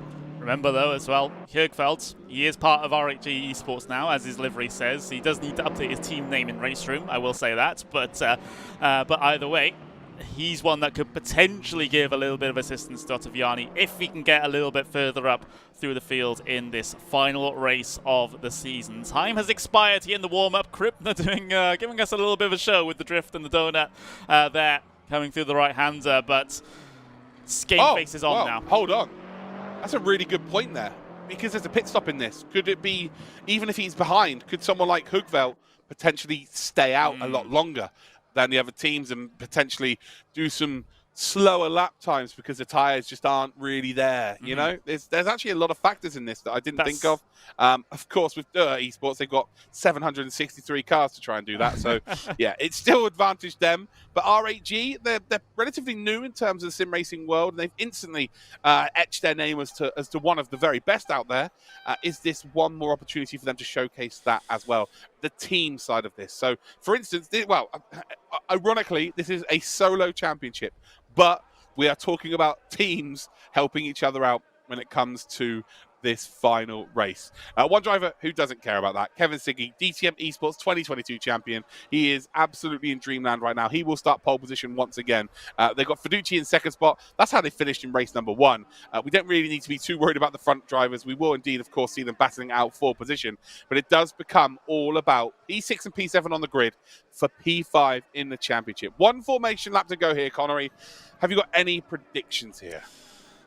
There's going to be a lot of shenanigans in this race, I think. Of course, it's both in RHG's interest and, of course, in DTM Esports' interest to get their driver into that final qualification spot for the DTM Trophy boot camp. So there's going to be a lot of blocking, I think. A lot of big attempted passes just to rattle each driver's cages. And, of course, once we get to that scheduled pit stop as well, we may even see some drama there as well, with secondary, tertiary drivers staying out trying to help their driver get themselves that slot for the DTM boot camp. So there's a lot to talk about here at Portimão. I can't wait for it. It's not just going to be the drivers 1v1 out there on circuit. Yes, there's just one position separating Crippler and Otto Vianni right now for that final slot, and only a handful of points. But, you know, it might not be decided between the two of them with a fight on track. It might be decided on who can get the most help from outside parties. Yep. It's all to play for. It's hardly anything we can really predict here. There's so many different factors. Just hoping for a very, very good race. Looks like we've only got 21 of the 23 that started the day on the grid. But yeah, it doesn't really matter. It's just less factors really for the drivers that we know are in the hunt for the top 5. So it comes down to this then. Leonardo, Crippler and Otto Vianni. Crippler is currently in P6. Otto Vianni is in P7, and Hugveld. Oh, sorry, I thought Hugveld was starting in P8. So this actually is massive here, isn't it? Yeah, this is another, having Hugveld ahead of you makes it even easier here for someone like Otto Vianni to really gain from the situation. So I didn't realize Hugveld was that high. I thought he was genuinely P8 here, so that makes things super, super interesting. They are now going to form up side by side. We've got 1 hour of racing. A 30-minute pit window will indeed open up as well during this. At 15 minutes, you'll see a red box next to their name. When that goes green, that means that you know that they've done their pit stop. Strategy has been massive every single week so far during this DTM Esports 2022 season. It will be as big today, if not more so, because of what is on the line. Kevin Siggy, whose pole position is our champion. Fiducci will finish third in this championship. It will be indeed Lona, who's fifth on the grid, who finishes second, and Hassler will finish fourth in the championship. But the battle for that top five and the prizes is all between P6 and P7. Crippler versus Otto Vianni. It's the final race of the DTM Esports 2022, and Siggy gets us away. It's green light racing here at Portimão. Down in towards turn one we will go, and Siggy straight away, straight across there. Beautiful stuff here. Excuse me there, as Hugveld up into P3 and absolutely playing the team game here for R8G. As you can see though, it is a potential movement up the inside. Oh, there's contact, there's 3 wide there, and I think teammates are taking each other out there. And I'll tell you what, Otto Vianni is ahead of Crippler. So Otto Vianni sent one up the inside there. Knew it's going to be 3 wide, but he did nothing wrong. He hit the apex there. The 2 BMWs then of Florian Hassler, and I think it was Crippler as well. They've had contact. Hassler was on the outside. He got spun around. But the big drama here is we thought that DTM Esports had it all in their own hands because they had 3 cars up ahead of Otto Vianni. They have none now. Hugveld and Otto Vianni are P3 and P4. The R8G team can work together now and try and help Otto Vianni get through to our top 5. That might be a situation that's influenced by the stewards as well, because it was a big dive to the inside from Otto Vianni, making it 3 wide in towards the braking zone of turn 3. So the stewards will still have to look at that. So we've got an active investigation from race 1. We've now possibly, you have to ask the stewards yourself, we got an active investigation for race number 2 as well to sort out, because I'm not sure. Oh, someone else is around there. That was an Arnage car that's around, and also another DTM Esports car. That's Michael Rachel around as well. Jonas Vanna, well, we can technically call him a DTM Esports car with how much he's been helping them in qualifying over the course of this season as well. So more drama towards the very back of the field. Crossing the line for the first time here in this endurance race. Siggy leads from Fiducci, from Hugveld, from Otto Vianni. That's worked out pretty nicely for R8G Esports. However, do they draw the ire of the stewards? Yeah, very interesting there. Again, I've only seen it once. I've not seen a replay of this, but I just don't think. I think Otto Vianni hit the apex there as well. I think it was the 2 BMWs that really had the contact. I'm not sure as to whether he influenced that. I would need to see it again, but from my initial view, I think that Crippler has just been ghosted there more than anything, and then just run out a little bit wide, and Hassler was the unfortunate driver on the outside. So I just think it was kind of a case of, oh my god, he's up my inside, I need to take avoiding action. And actually, I don't think he needed to. I think it was a very well calculated move there from the Ferrari. But again, I've seen it once, who knows? So Siggy, Fiducci, Hugveld, Otto Vianni, 4 Ferraris then lead out this race here. They've definitely been the car of the field. A lot of these drivers are the stars of the field, of course. 2 of them have gone out and been race winners this season, with Hugveld and P3 and Siggy P1.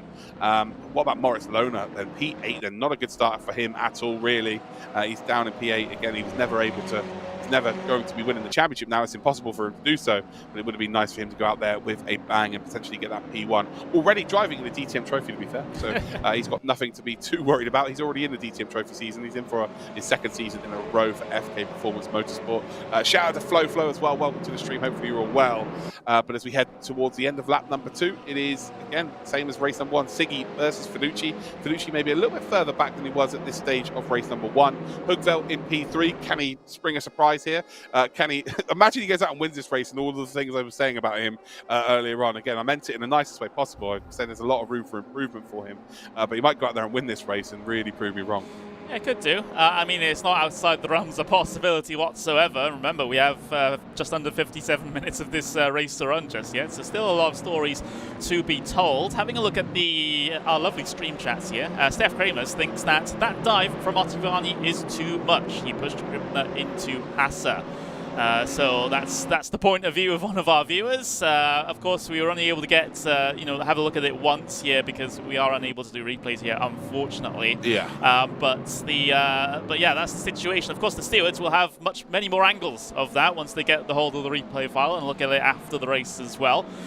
So we'll have to see. It wasn't the clearest view that we got on our cameras. I did see the dive to the inside from Otto Vianni. I didn't quite see the contact coming through the middle of the apex, though. That will be the key thing when it comes to a steward's decision.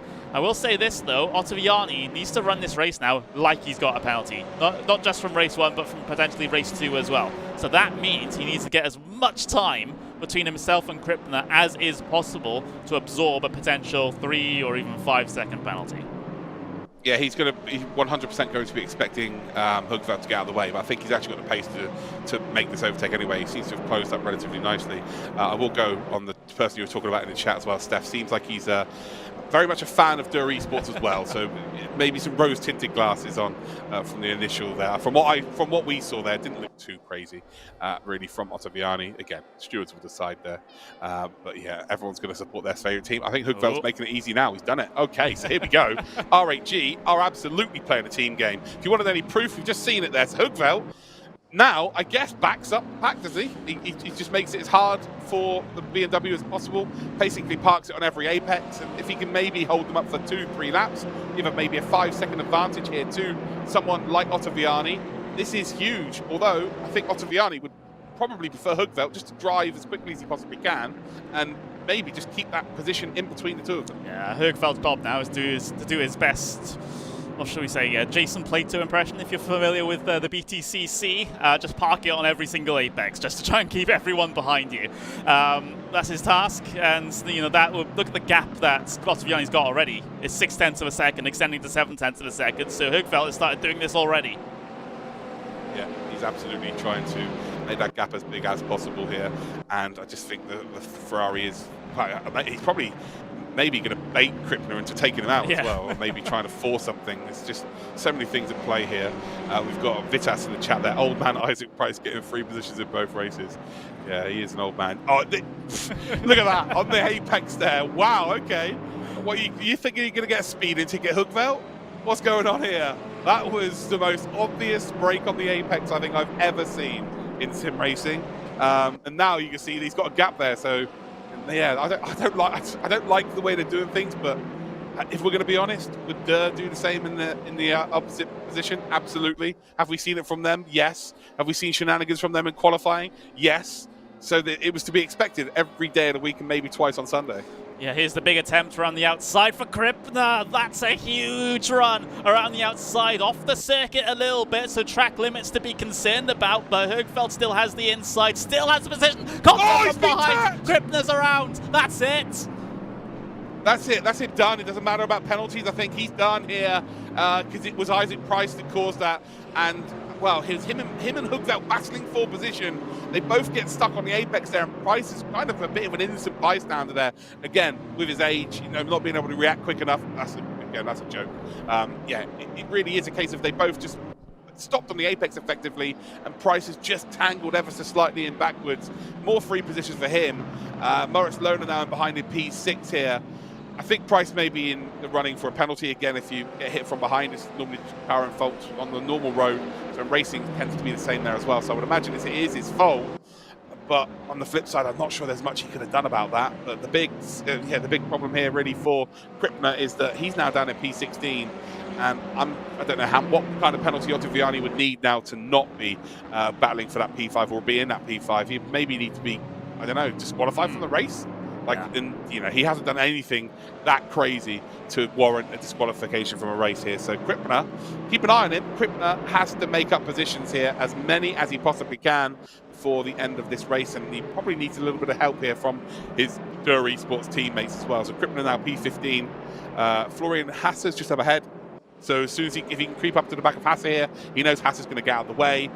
We've then got only Lohner, really, to be fair, isn't it? It's only Lohner up ahead, so he's definitely going to gain 2 spots, I would imagine. Say if Lohner and Hassler do not get out of the way here, given the best possible opportunities, then they're just not really playing the team game. And we've seen in DTM just last year, that the team game or manufacturer game is a big factor. So expect to see that here today. Yeah, we of course don't have team or manufacturer points this season. I have to wonder if that potentially might be a thing later on. I don't have any inside info, by the way, so there's nothing I can say that will give you any clues about what's happening for any potential next season. But yeah, it'll be an interesting thing to implement, that's for sure. And just sort of has the esports and the real life DTM mirror each other just that little bit more. But yeah, it's going to be a very, very tough and long road back now for Crippler, even if it is possible. That's the situation. It's you know, you can say, yeah, okay, we got 50 minutes of this race to go. We still got that scheduled pit stop. Yes, so we can factor all of that in. But regardless, it's still what at this point probably around about, let's see on that left-hand side, down to Crippler, 16 seconds off the leader. About 10 seconds back from where he was previously. So again, it's not impossible to make up, but yeah, that's a big struggle, and he needs to be hoping for a penalty from Otto Vianni as well. Yeah, basically, for me, Crippler has to come in at the first minute of the pit window open. He needs to come into the pits and he needs to have fresh rubber and just fly and hope to get track position. That then just defend for his life at the end. That's the only option he has here for me. I don't know what you think on that, Connery. I think that's the only option he has. Yeah, he needs the track position first and foremost, and then he can try and make that the widest BMW ever on that final stint when everyone else is on fresh tyres trying to lock back onto the back of him. So for Crippler, well, he doesn't have anyone immediately ahead of him. Of course, we've got Hassler and Mosin a little bit further down the road by about 2 seconds. So I think as soon as he catches a bit of traffic and the pit window is open, that's when he's going to come down in. Yeah, 100%. Again, yeah, if he can maybe extend it for a couple of laps, it makes it a little bit easier later on in the race. But for me, yeah, it's come in as early as you possibly can, get that fresh rubber on, just go out there, lap like it's qualifying for 49 minutes. It's as simple as that. And to be fair, in sim racing, everyone does lap like it's qualifying. It's kind of a little bit different to the real world, where they have to take it a little bit easier. In sim racing, you can be a little bit more aggressive, I would say. So, yeah, Crippler could do something special here, but he has to do something special here. It's not a case if he could, he absolutely has to. I'm not sure he's got it in him. And you know, if the race was 3 hours long, I think there might be that opportunity. I'm just not sure in an hour it's quite going to be enough. Yeah, I'm of the same opinion in that instance. You know, I can be wrong. I have been wrong on a good few occasions. You know, no one has a crystal ball that can predict the future absolutely perfectly. Because you know, if there even is one sport in the entire world, motorsports is the one that tends to throw up the surprises, shall we say? But yeah, I mean, the percentage chance is in the single digits for Crippler. Yeah, but again, I have, to be fair, seen much crazier things happen in sim racing, so don't write him off yet. But the pit window will open in the next 3 minutes here. I think Crippler's caught up to the back of, well, it's his teammate Hassler here, so I don't think it's going to be that much of a worry. No, he hasn't caught up, actually. But yeah, the first car here, luckily, is going to be Florian Hassler, and also maybe needs to get Leonardo to slow people down behind him as well, make it easier to maybe catch up to P6. Like, that's the maximum they can really be hoping for here, because it's in their hands. As a car just disappears off the circuit there. What happened there? Who was that? Well, Alex Mosin just taking yeah, that's the short version there. But you took it at the wrong time. He's kind of taken the long version and then thought, oh no, I'm going to take the short version, and then realised, oh well, no, it's too late now. And yeah, that's a bit messy. That's F1 first year they did Paul Ricard vibes right there.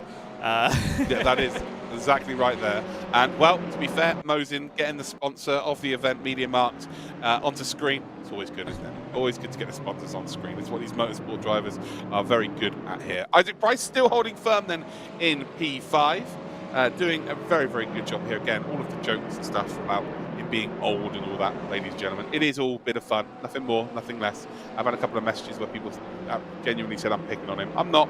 I know Isaac. I have the utmost respect for him. He's one of the very best sim racers that have been over the last 10 years. And there's not very many people you can say that about who have the longevity of that 10 years, hence the old man joke. That is what it's about. It's nothing really to do with his age.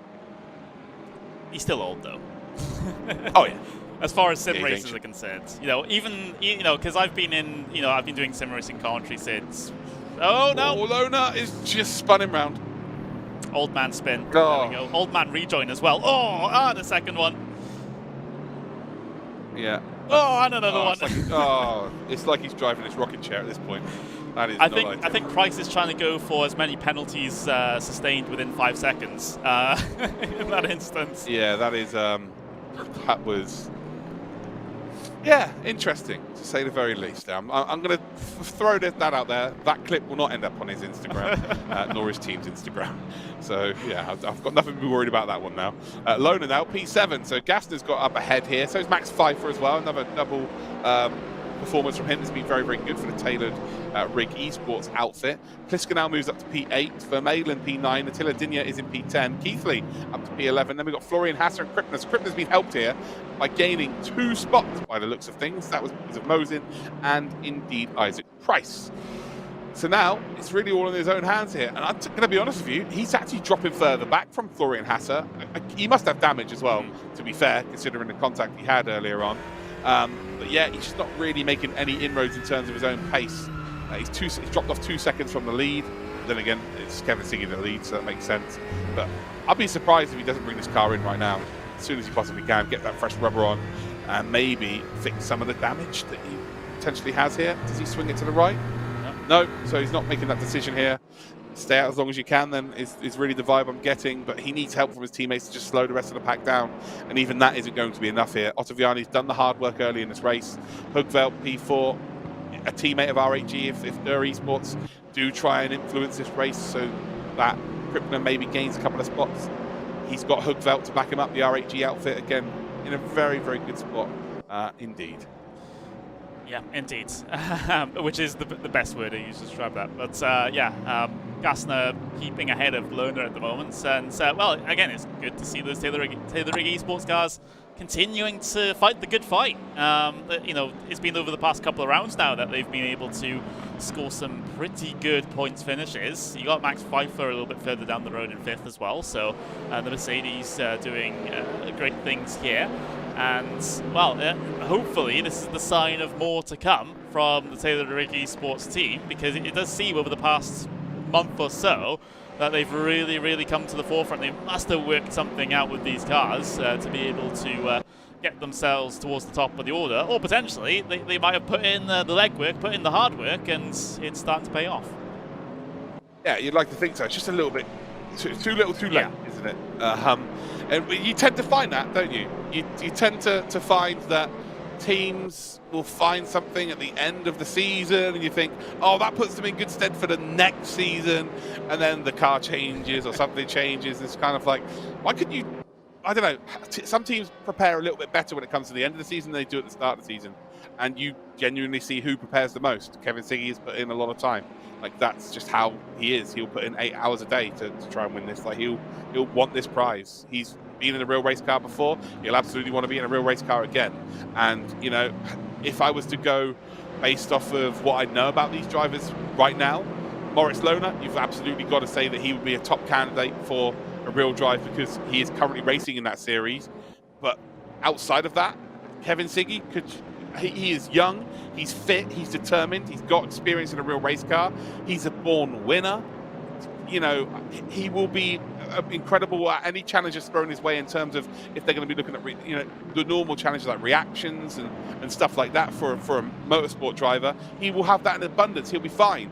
So yeah, not only looking at this championship here, looking past it and potentially being the overall winner of the prize, I think Kevin Siggy's in a really good spot. Moritz Lona, of course, we know that he's already in the car. He's already got himself some podiums, in the DTM trophy. I can actually get his DTM trophy stat up for you right now. So Moritz Lona had 14 starts last season.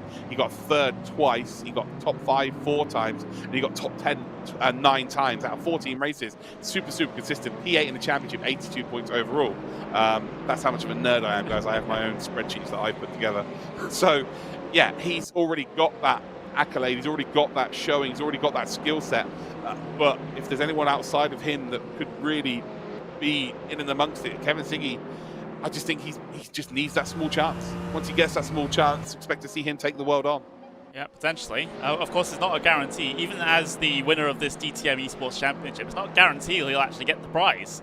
It's going to be anyone inside of that top 5. Of course, I would have to say it's probably unlikely Lona gets it, considering he already has a drive for the DTM trophy for next season. So it might have to be in amongst the other 4 about who gets that. But you know, if Siggy does get it, then potentially. Well, no, this is not this season. This is for next season. Remember? Right, so okay. yeah, so this is for 2023. This is not for 2022. So right now, Moritz Lona is racing for 2022, but you know, it would be good for him to win this overall when it gets to the sighting event, just to guarantee himself a seat, because motorsport is not as easy as, oh, he raced last season, of course he's going to be racing this season.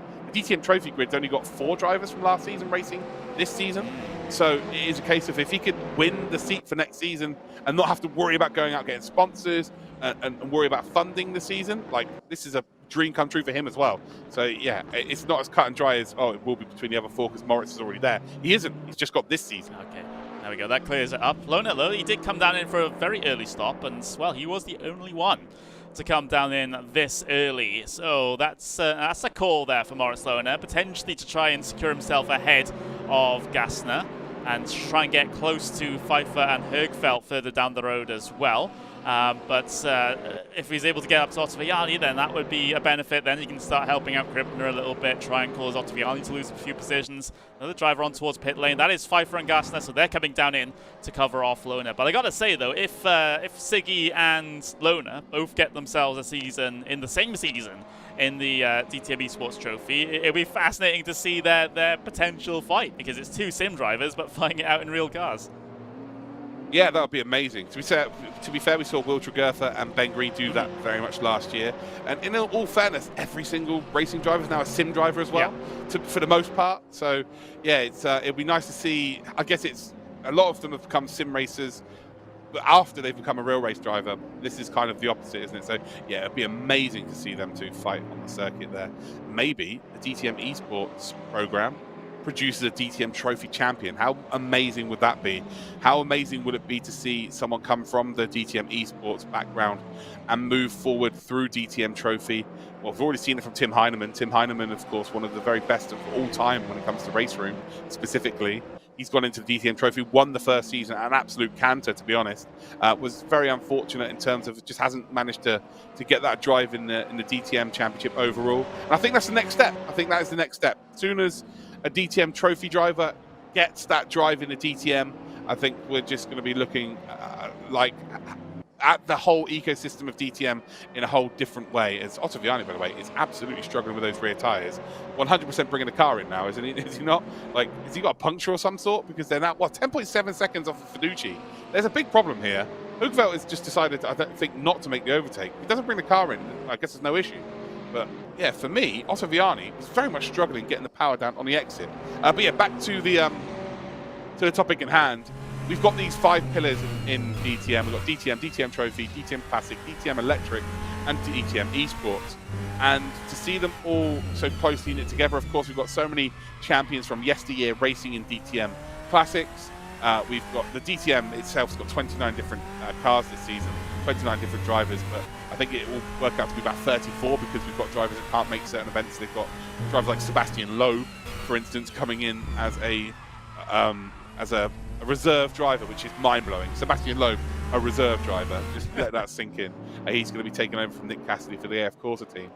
But yeah, I think the next step really is to link it all together, would be having a DTM, like an esports driver, make it from this to DTM Trophy, succeed in DTM Trophy, and then make it to DTM. Like that, what a story that would be. That would be amazing for me personally. I think that would just be the tip of the iceberg and would show what progress DTM are trying to make in a grand scale of things. Oh, look at this. Högfeldt just coming off of pit lane. He'll be on the cold tyres, and this is potentially the opportunity that Lona needs to try and get by. He already got by Gassner based on the strategy. That was just due to time on pit lane, and now he swings through on Högfeldt. Careful to keep it all together coming off the exit of the corner. Sorry to interrupt your monologue there, Luke, but Lona's played a blinder in terms of strategy here.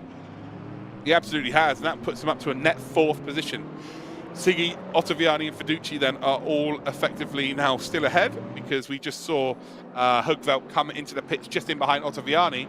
And for me, Otto Vianni has to follow suit, right? Where is Otto Vianni? He should be coming up towards the end of the lap now. Well, there he is. He's into the pit, so he had to follow suit here.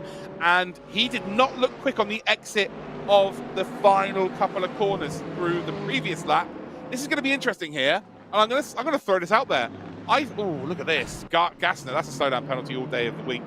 Christopher Hugveld there, cut into next week, up the inside there of Gassner. I want to go on board here with Otto Vianni. I think that Lona is going to have got him here. I really do.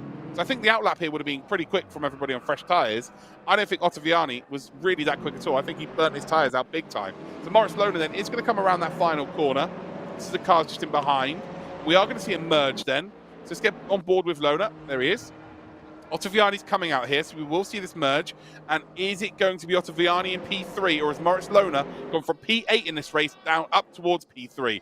It is going to be close. Oh, it's not going to be as close as I thought, actually. I think Otto Vianni may have, yeah, he's got him pretty easily here, in all fairness. Got a little bit overexcited there. Maybe it's just one corner he made a mistake at, to be fair, and he wasn't ultimately that slow. So Moritz Lona, who's got the older tyres, they are already up to temperature. I think that's something that he will have an advantage on, is we've got Hugveld here diving up the inside of Gassner, gets that job done, sweeps around the outside, and I tell you what, Gassner just trying to hang on up the inside. They are still side by side. Yeah, the overlap is, oh, no, it isn't anymore. Gassner then trying to get that slipstream. He's going to try and swing it around the outside. Hugveld is just losing so much time to the group in front if he wants a podium. It's not quite going to work out, although he cannot get that power down. Neither can the BMW. Both come out there very similarly in this situation. Is there a potential dive here from Gassner? No, there isn't. If we go a little bit further up, Moritz Lona is absolutely battling for that podium spot. Indeed he is. There he is, out there. Otto Vianni, of course, on marginally fresher tyres by 2 laps, I think it is, and those will be starting to come up to temperature at the end of this lap. So, yeah, it's still going to be a bit of a struggle for Lona, but never count out your previous DTM Esports champion here, and of course driver in the DTM trophy as well. So, yeah, I mean, still potential for him to try and get past Otto Vianni here and just have help Crippler out just that little bit more. Crippler, he did come down on towards the pit lane, by the way. He's up behind Hassler still, which is the driver he was behind even before, coming down on towards the pit lane. So maybe a little bit of damage is affecting Crippler's performance here, which is severely reducing his chances at scoring enough points to be able to even cause Otto Vianni a concern. Yeah, but he has caught up to Hassler. So Hassler was about 3 seconds ahead before the pit stop phase. But he has caught up here, so yeah, he's in a relatively good position. Otto Vianni has been gapped here by Pfeiffer. Yeah. Wow. So Max Pfeiffer's up to P3, net P3. So on for a podium here in that AMG. Wow, okay. What he did an overcut, didn't he? Came in a little bit, he came in a lap later. Max Pfeiffer has just produced a miracle pit stop. And he put himself, wow, I didn't see that coming. Yeah. He was only P5, I think. So he was behind the 2 R8G cars, and he wasn't really putting any pressure on. He wasn't like right behind them when they all pit. And ultimately, here we go. Wow. Yeah, and does this start to concern a little bit the drivers further down the road? I don't think so. They had a pretty decent gap. There is Gianmarco Fiducci coming down in. That's for the team Fordzilla Ferrari. And, well, let's see where he comes out in relation to Max Pfeiffer. There's Kevin Siggy. He still remains out there. Yet another lap, and of course he has a decent time buffer to those cars behind, so he can afford to stick it out there just for a couple of extra laps, just to make sure he has the best tyres for the very end of the race. Max Pfeiffer continuing to cap Otto Vianni as well. Well, no, yeah, so he's ahead of Otto Vianni. He's not going to be catching up to he's not going to be catching up to Fiducci here. So Fiducci should come out absolutely clean ahead here, unless he had loads of damage to fix or anything like that. I think he's going to be all good. There is Fiducci then coming out of the pits. Good day for him, guaranteeing himself that top 5. Team Fordzilla driver will be at the sighting event later on in the year. There is Pfeiffer. Pfeiffer's on for that podium. He's going to be chased down by Otto Vianni, 100%. It's not going to be a very easy podium here from here on out. He's still got over half the race to go. 32 minutes on the clock here, but I tell you what, it'll be a very popular podium, to say the very least.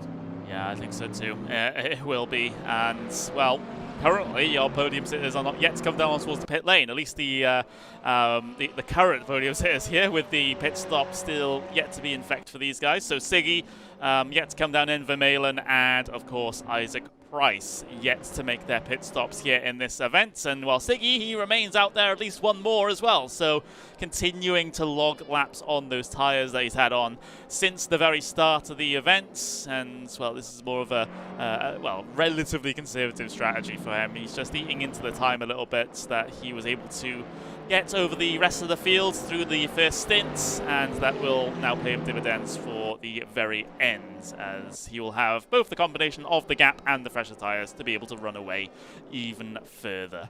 Further down the order, well, closest battle on circuit, Luke, is Pliska versus Attilia Dinya. This is for currently P10 out there on circuit. Absolutely, and again, there's two young drivers out there that are making their way in the esports world, and I would say that's quite common on Race Room now. There's a couple of the elder statesmen, if you like to say, but for the most part, these are all very young drivers, been around for 2 or 3 years at the very top level, and they're only going to get better and better and better. So excited to see the future for these drivers. Just look at the picture, how young they are. P11, Dinya seems like he's been around forever. But look, just still battling for that top 10. We know if he gets a run here on Pliska, probably best not to try and take the inside through turn number 1. Yeah, sticking behind, just going to be the name of the game here. There is the swap, though, between Hassler and Crippler. That was just as obvious as the swap between Högfeld and Otto Vianni that we had at the very start of this race. So Crippler has been let through up into P13. So, you know, every little helps when it comes to points here in this championship, and especially in Crippler's situation where he needs to reduce the gap all the way to Otto Vianni. However, 30 minutes left in this race. Got to keep yourself in it. You got to be in it to win it in championships such as this, even though P1 has completely gone away in terms of championship to Kevin Siggy. Siggy, he can DNF from this race, and he'll still be the championship winner at the end of today. But of course, the main feature that we've been talking about over the course of this final race is who's going to be finishing in that final qualification spot into the DTM Trophy Boot Camp, where one of those drivers will get themselves a chance to drive a DTM Trophy car in a full season, which is an absolutely fantastic experience for whoever is going to be able to get that. Axel Vermeulen, he's come down on towards the pit lane, so that means we've got 2 drivers yet to make their final pit stop in this race. That's Kevin Siggy and Isaac Price. Both of those have not yet come down in. In terms of DNFs, well, we've had Ralph Prenger. He's unfortunately not going to take any further part in this race. We have Luciano Wittvoets and Pinches, and of course Jonas Vanna also have decided that this race is not going to end with them in it. So that's sort of a little bit of an update with regards to the circumstances out there on circuit, with just under halfway to go here, Luke. So we're still waiting for Siggy and Price to come down in. But once that's done, well, it's going to be a straight up fight to the end. Potentially in and amongst this little grouping between Pfeiffer, Otto Vianni, Lona. Those are the sort of close drivers out there right now. Yeah, 100%. And when it's all said and done, I think they're going to be battling for a potential podium if they can stick with Pfeiffer. Pfeiffer looking pretty quick here.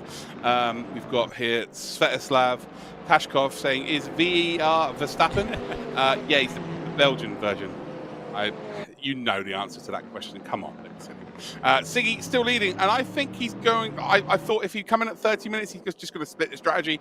I think he wants to lead every single lap. So he's going to wait for everybody to pit behind him, which they have now. Isaac Price, who loves to stay out late and get a couple of lead laps. So I think he realizes that Siggy is just going to stay out longer.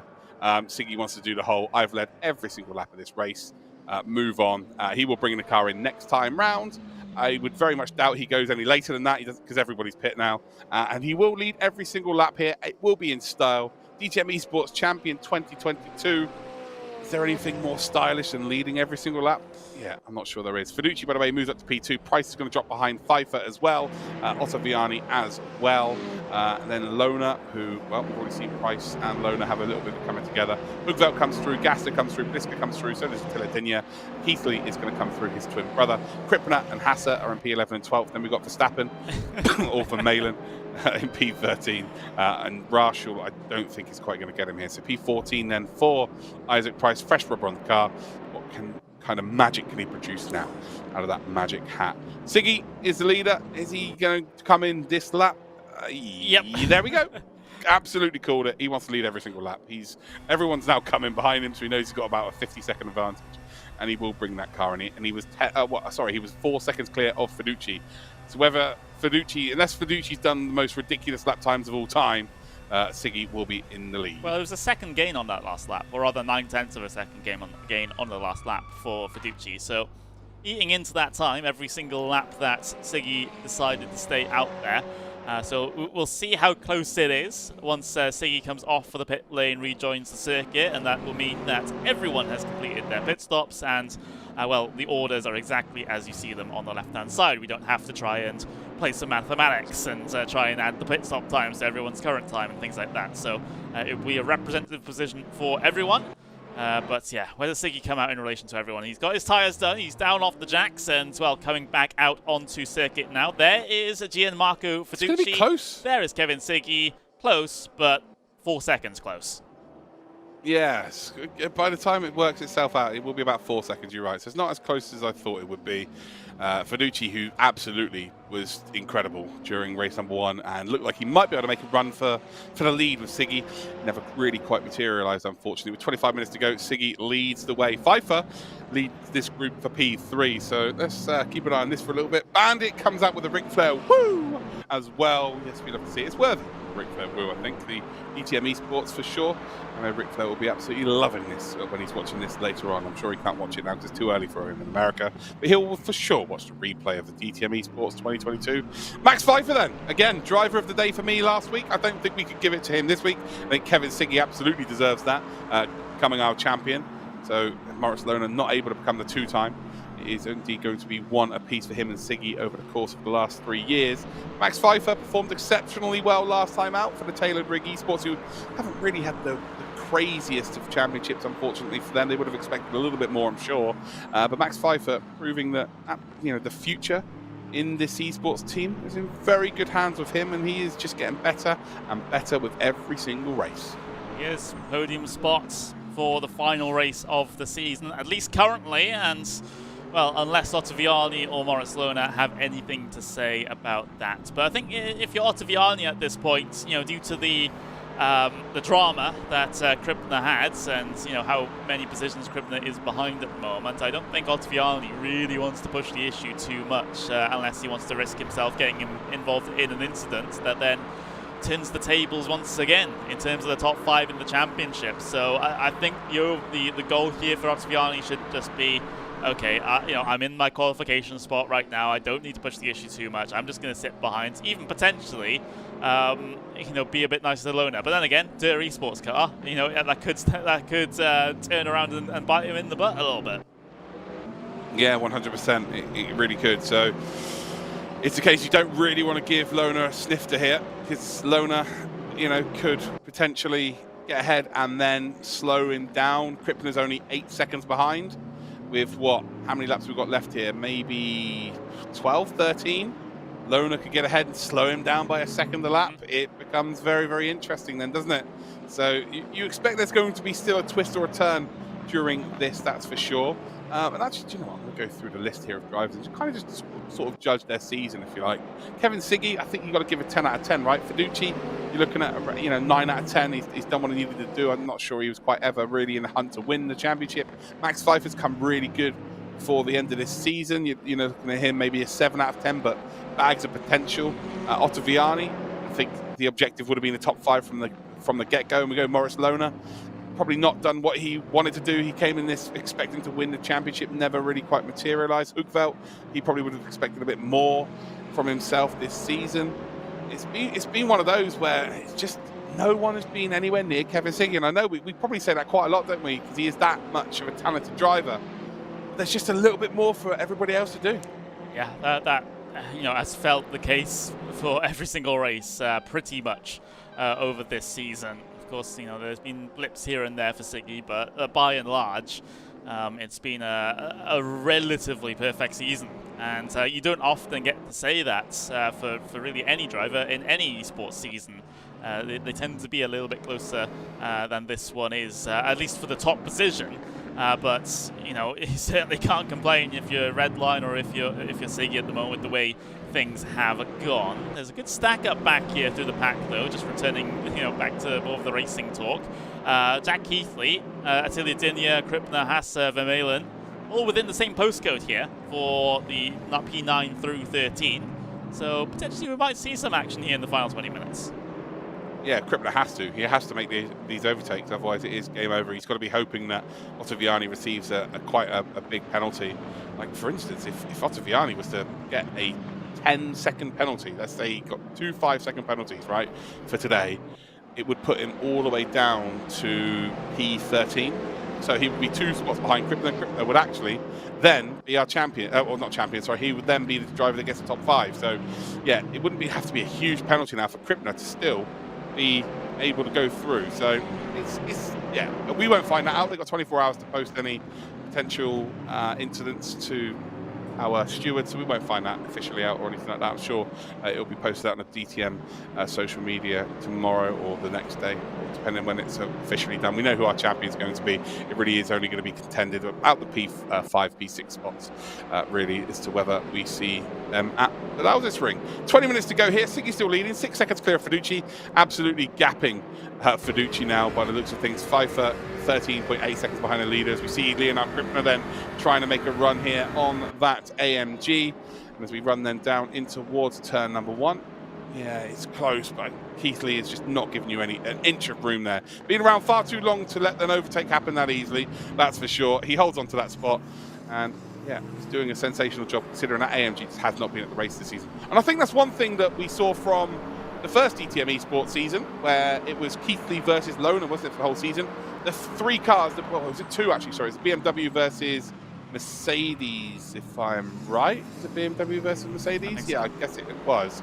The cars were just so similar. There was not really that big of a difference between them.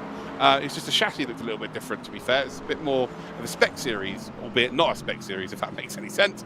With this, I don't think the balance of performance has been great this season, to be fair. I think it really is only given the opportunity for the Ferraris and the BMWs. So anybody who picked the car outside of that, I just don't think had a chance. Full stop, to be honest with you. So there's a lot of drivers that are on this grid right now that absolutely will feel like they've chosen the wrong car this season. And when it comes to another season in DTM Esports, they would be able to challenge someone like Siggy. So yeah, I think the future of DTM Esports has got massive potential. I think it needs to be technically a little bit better for it to really grow into its potential. But yeah, there's a lot of drivers here that are so super quick. Bit of a mistake there, by the way, from Attilia Dinya, run a little bit wide. Crippler, he's running out of time here, 18 minutes 51 seconds. He needs to get a real hurry up here, and actually the gap now is 9 seconds between Otto Vianni and Crippler. So Otto Vianni will probably be looking to at least have a 10-second gap by the end of this race as we come down into turn number 1 once again. Crippler versus Keithley. Keithley is still just about going to have that nose ahead, but Crippler sweeps around the outside. And I think by the time they get through the kink of turn 2 and into turn 3, has the car fully up inside, up ahead. And as you can see there, Keithley sends one up the inside, not quite going to work out. Up the hill they come. BMW power prevails. And it's a move then for Crippler, but he would have lost a lot of time. He's got 3 cars up ahead of him. He absolutely now has to make a potential move. 4 tenths between Loner and indeed Otto Vianni. So right now, Crippler needs a bit of a favour here from Loner. He needs Loner to make an overtake and then slow him up. I mean, in the process of making the overtake, he can slow him up as well. So yeah, you know, Moritz Loner needs to turn up the heat here up against Otto Vianni. Even if he doesn't successfully get past, if he just tries to get an overlap down into these corners, puts Otto Vianni offline, both of them will be losing a lot of time. But you know, that doesn't really matter because Loner, well, he can't win the championship, you know, mathematically impossible. So he already has that on lockdown. So why not try to help out Crippler, try to slow down Otto Vianni, try and put him in a bad spot, try and force a mistake potentially from Otto Vianni. You know, it doesn't need to be a little bump to the rear, and then send the driver off, which will be a very heavily penalisable offence. But if you do put your car into a position where you're causing Otto Vianni to panic potentially, you might be able to make him have his own incident. Comes down to who would you prefer to have a beer with at the end of the day, your teammate or someone who's not your teammate. So Lona has an opportunity here to potentially slow down Otto Vianni enough for Crippler to maybe catch up. He has to make about 20 overtakes, but it is still a possibility with, 17 minutes to go. And at the Lausitz ring, although he will be racing in DTM Trophy, so I guess he won't be able to have any beers. That's the commentators only, I think. Just basically talking through my weekend. He's a driver. He actually has to act professional in the evening, so it is what it is. Florian Hassler then, well, now trying to follow suit here with his teammate Crippler, and now under pressure here from Axel Verstappen. So Verstappen, again, it's not Verstappen, guys, it's Vermeulen in P13, trying to make some moves here. Otto Vianni is, well, under a significant amount of pressure. Moritz Lona is as close as he has been all race long. As we come up there towards his right hand, it just seems like he cannot get that rear to really do what he wants, or maybe that's kind of what he wants the car to do. It's like a happy dog right now, wagging its tail around, like it's been given a new ball or something like that. But Moritz Lona here, oh no, that's a mistake. That's a big mistake. He's done. He's absolutely done here. There's going to be a little bit of edging out of the circuit there, but Moritz Lona has absolutely mugged Otto Vianni off there. Otto Vianni runs out wide. It only takes one mistake here. And wow, does Moritz Lona play the team game here? Does he slow him down significantly enough to give Crippler a chance of maybe getting this done on track? Well, that changes things somewhat, doesn't it? 15 minutes to go. Now Moritz Lona ahead. What can he do to try and slow the pace of Otto Vianni? Although Otto Vianni, to be completely honest, he's been slowing his own pace at the moment with the amount of problems that he's been having over the last couple of laps. So Otto Vianni, task is to get back ahead of Lona here, not to lose too much time in doing so either. A little look to the inside through turn 1, but can't commit to anything down into there. That would be a bit too overzealous, because the Otto Vianni can't afford to have an instant here, although he is going to try around the outside at turn 3, up the hill. Now through turn 4, they're fighting once again here, Luke. Lona still ahead. Yeah, he absolutely is still ahead, but the gap now is, well, it's down to 7 seconds. As you see, a late lunge here from Otto Vianni, and Lona would not be too worried about being spun out here either. He would not be worried about Otto Vianni receiving a penalty for any kind of contact as well. So this is the team game being played out here. Crippler is going to look to try and get this done on track, and he needs Moritz Lona to help him out. Moritz Lona is going to be in a position right now where he's completely gutted that his championship's gone. He was the DTM Esports champion for the first season we had, and he wanted to become a 2-time. He's got the number 1 on his car. It's not worked out here. Kevin Siggy is absolutely the leader of this, or the winner of this second season in 2022. And now Moritz Lona has got to get rid of that and now slow down Otto Vianni significantly enough for his teammate to potentially take full advantage. They've been side by side throughout this whole lap here. Lona knows exactly what he's doing right now. He is going to lose out here to Otto Vianni, and now Otto Vianni has his teammate behind of Hugveld. Hugveld needs to get ahead of Lona and basically do exactly the same. So he needs his teammate to slow down Moritz Lona so that he can't go out there and do it once again. Gap between Crippler and now Otto Vianni is only 5 seconds. So it's come down now by 3 seconds already. 13 minutes, 40 seconds to go. The battle for P5 is between Otto Vianni and Crippler. Oh boy, there is still some twists and turns to come as we see a potential second move here for the position. And there's a mistake there from Otto Vianni. Moritz Lona gets it again. Oh, Connery, we're in for a grandstand finish here. We really are. Yeah, there's the group behind them as well. The group that consists of Gassner, Pliska, and most crucially, Crippler. So, if we get one of these nose-on shots down the straights here, there we go. There's the pack behind them. That's starting to track them down now. This is going to get pretty sketchy here in the final 13 minutes because Lona's doing everything he can to be a good teammate for Leonardo Crippler. The saving grace for Otto Vianni, though, is that R8D Esports car further behind. Hugveld is a bit of a buffer zone. So Hugveld, once that train catches up to these guys, Hugveld can do the same as what Moritz Lona's doing as Otto Vianni finds the overlap coming off the corner. Another instance of side-by-side through this section for the second lap in a row.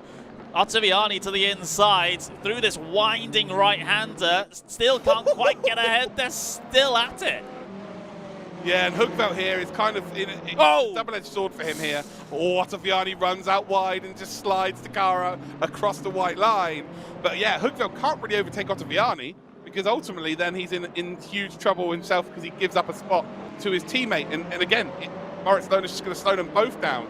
But the gap now is, well, it's 3 seconds. So it's come down from 10 to 3 seconds. This is a Sergio Perez act from last year in Formula One. I can't remember what track it was. Was it Singapore?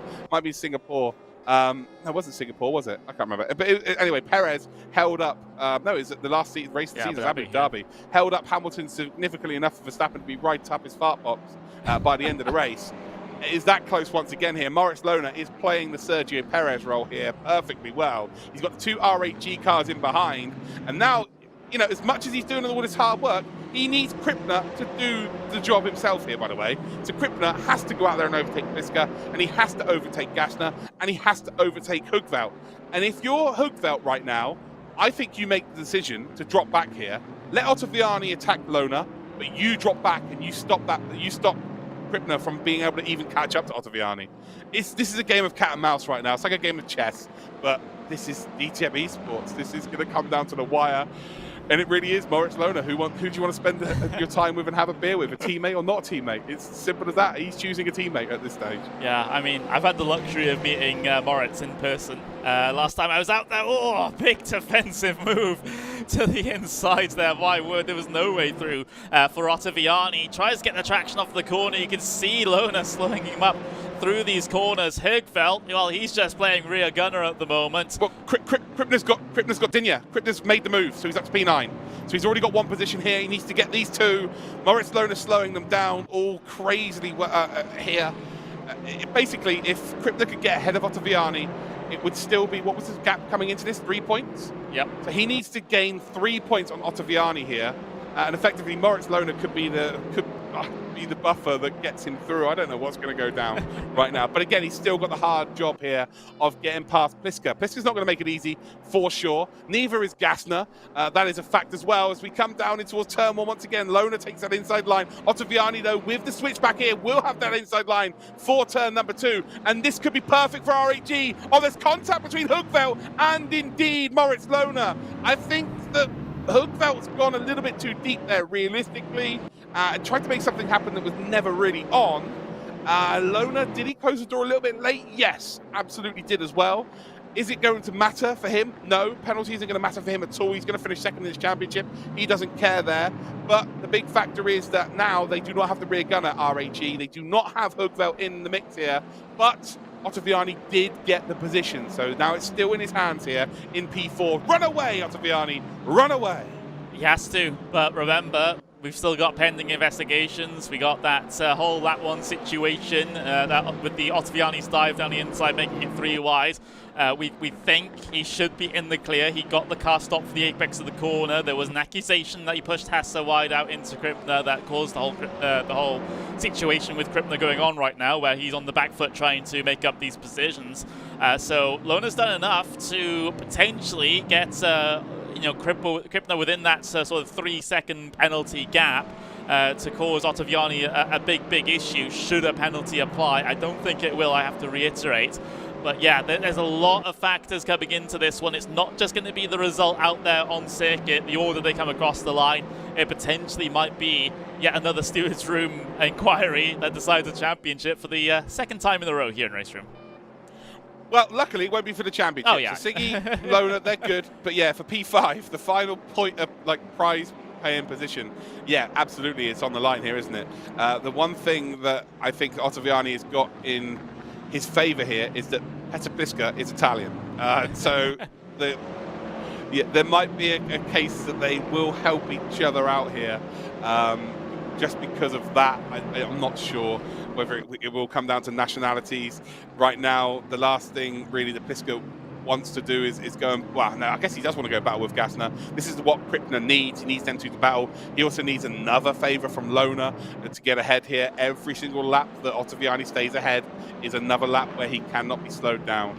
So Otto Vianni, under the most severe amount of pressure possible by being slowed down for 3 laps, still managed to get up into the lead here. He's not cracked. He's done a sensational job, to be honest, to be still into P4 or up to P4 again.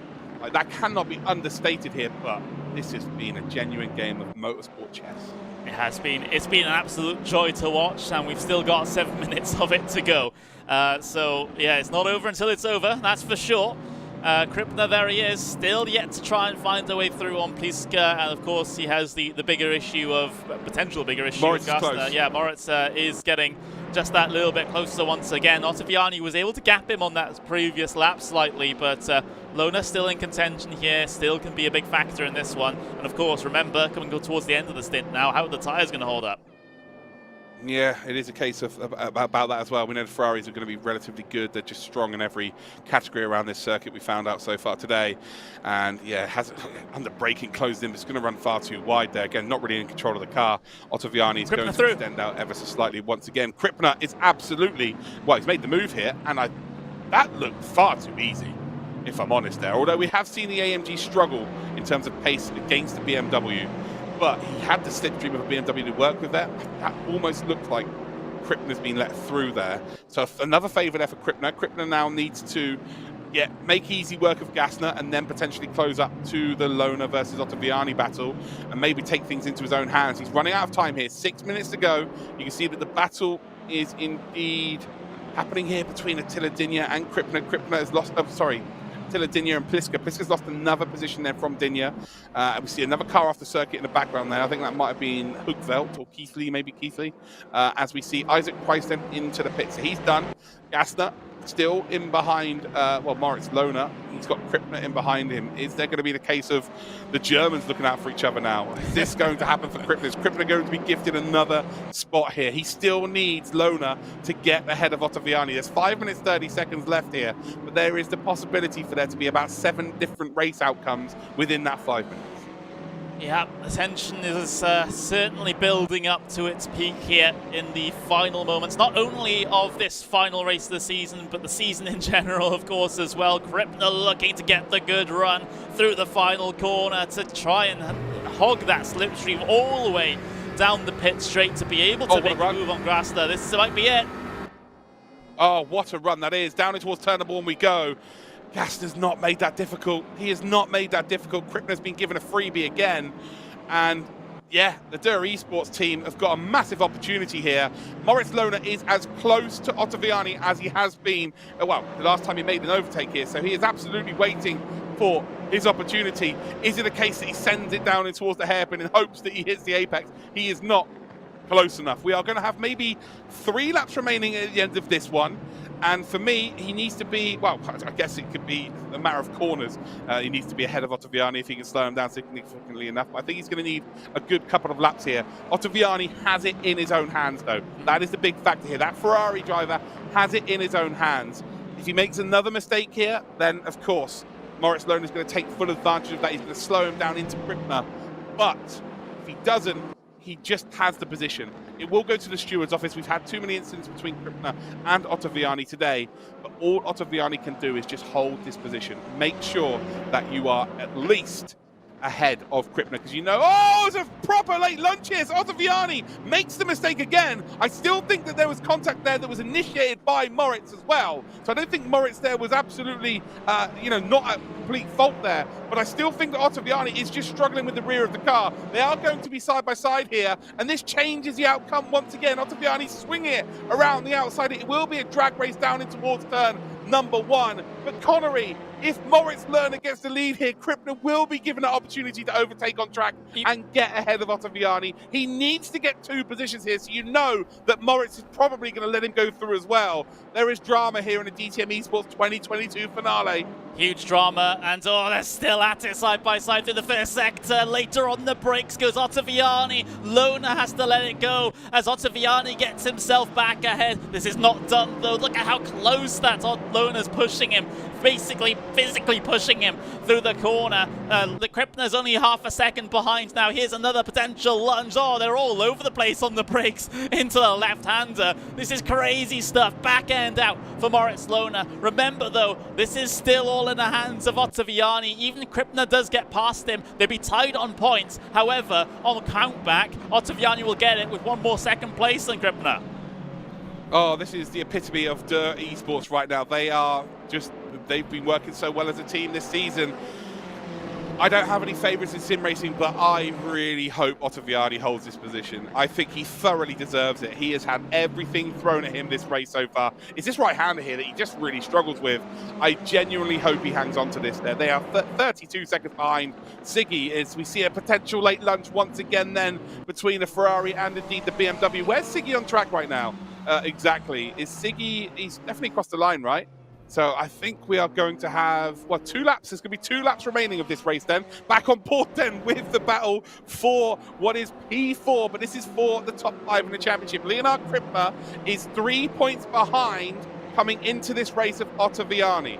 So he needs to finish ahead, and he needs to hope that Moritz also finishes ahead here of Otto Vianni, and that means that Leonardo Crippler would finish in the top 5. They head down towards turn number 1 here. Moritz Lohner then is that second car of this train, and then the third car is Crippler. And well, at this stage, it's not enough for Crippler just to overtake Otto Vianni. He needs to let Moritz go and then also be ahead of both of them. It's a mind-blowing scenario to be in. As Otto Vianni runs wide here, that potentially could be a slowdown penalty here, Connery. As they come down towards the hairpin, he is just about hanging on, and it's by absolutely nothing. It's crazy, and you can see how defensive he's going into these braking zones. He's always sort of leaning towards that inside to try and close the gap, any potential gap that Moritz Lohner might be able to find his way down and in of. But now we have a look at Kevin Siggy. He's coming towards the end of the lap here. We're going to be starting our final lap in just a couple of moments' time. Otto Vianni, oh, was that mistake from Lohner? Otto Vianni's now got a half a second compared to those 2 DTM Esports cars behind. That is a huge help on this final lap. There's the confirmation. Siggy, he's been fantastic all day. He's been fantastic all season. He's already the champion. But who's going to get that final DTM Trophy bootcamp spot? Yeah, 100%. Again, great stuff from Kevin Siggy. You can't fault his performance here, but he's been so dominant this season that this final race just isn't about him. As Otto Vianni makes yet another mistake, the rears of that car, and actually it might be the fronts as well here, because he just wasn't able to get the nose tucked in at all. It just really is struggling, and you see all of the cars behind now catching up. Otto Vianni is in some severe trouble. Oh, wow, he's off into Narnia. He's into a different country now. I think he might have just touched the border of Spain.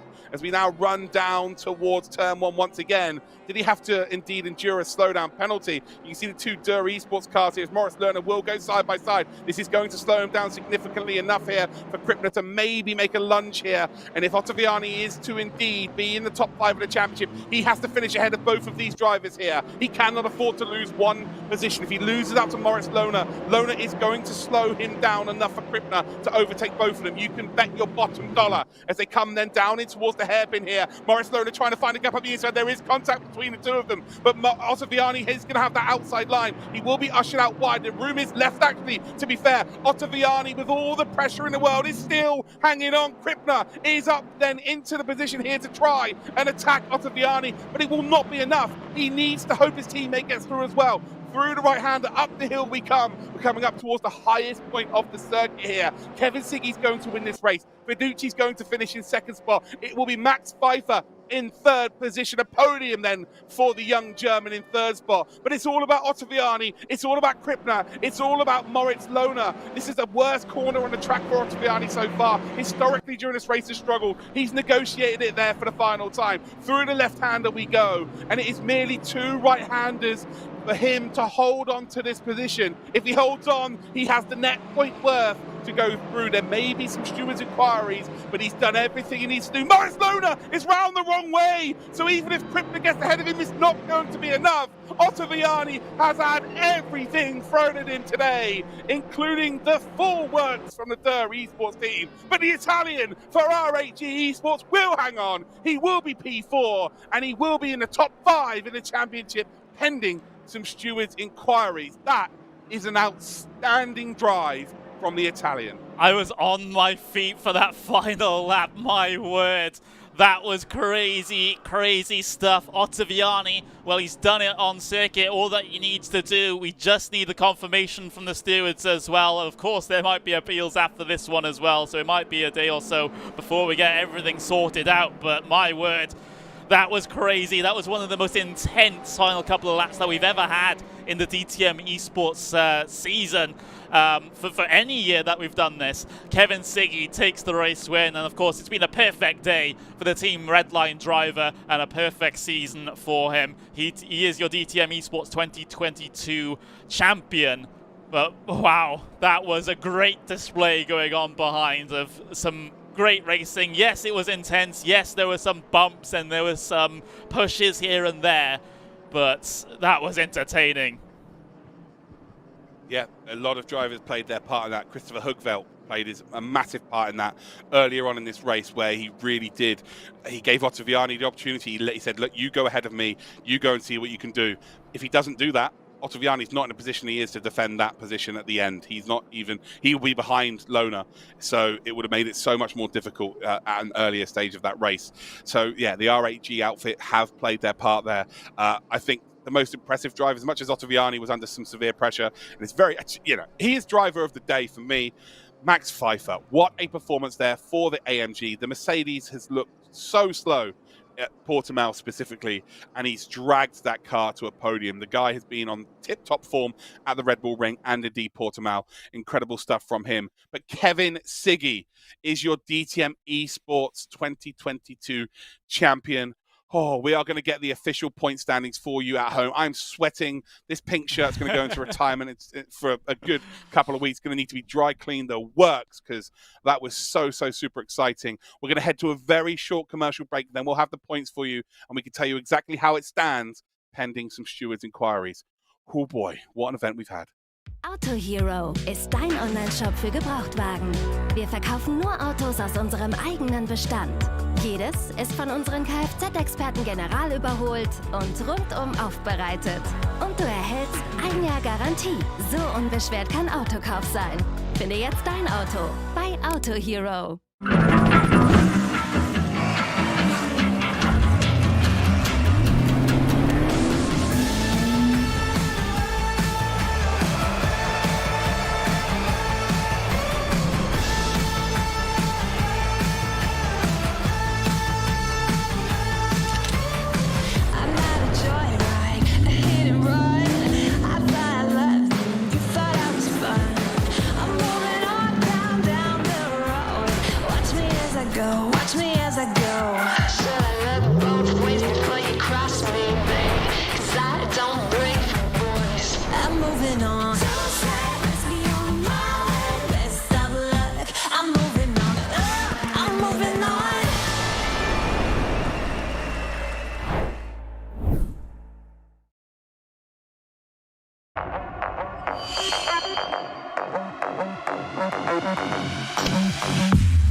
Well, here you have it then, ladies and gentlecars. Here is your official standings as it stands. It's as simple as that, though, really. I'm running out of words and gas and all sorts. Kevin Siggy is officially the champion of the DTM Esports Championship 2022.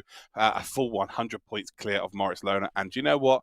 That doesn't lie. He absolutely deserves that kind of gap. He has been so strong. Moritz Lona, he finishes in second spot then with 366. He got the consolidation of the fact that he will be driving the DTM trophy this season anyway. But he just wasn't able to go 2 for 2. Still P2 though. And in 2 seasons of DTM Esports, he has finished Well, first and second, not a bad record to have. Gianmarco Fiducci then finishes there with 293 points in third. And Alessandro Ottaviani has actually jumped ahead of Florian Hassler then, with Hassler not having the greatest race. And all of a sudden, it was actually between Hassler and Crippler then for that final position. I didn't see that coming.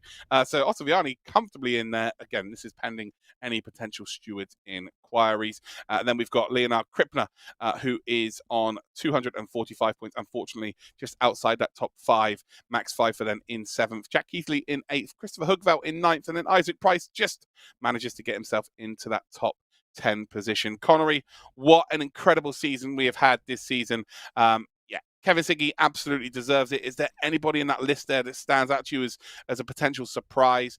Looking forward to maybe 2023 season of DTM Esports. Is there someone in there that could really come up and go, do you know what? I'm going to reach that next level now. I'm going to become a DTM Esports champion. I mean, you gave him a shout out during the race. Pfeiffer's come on leaps and bounds over the course of the season, especially towards the back end of it.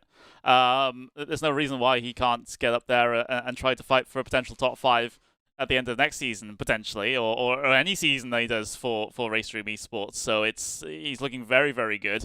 Of course, it's great to see the dual Italians, the Fiducci and Ottaviani, get themselves a good run here in this DTM Esports Championship. Of course, we were focusing on Ottaviani for the entirety of that final race with his fight with Crippler, but Fiducci has also been very, very, very strong this season as well. So it's good to see those names towards the very top of the order, but I would have to say, potentially Pfeiffer, P7 in this series, not too bad, and I don't think we would have really expected him to finish P7 coming into this season.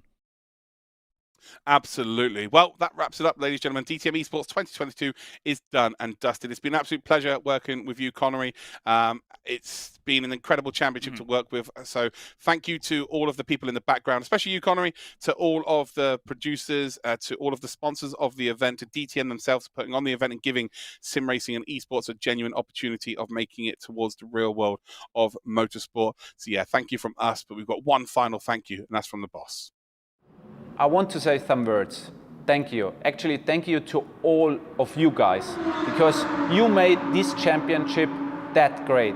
The DTM Esports series is very important for us, and you are actually behind the wheels and show your performance and the outstanding races. So I'm really looking forward for the boot camp now, and I'm very happy to see one of you in next year's DTM Trophy season 2023.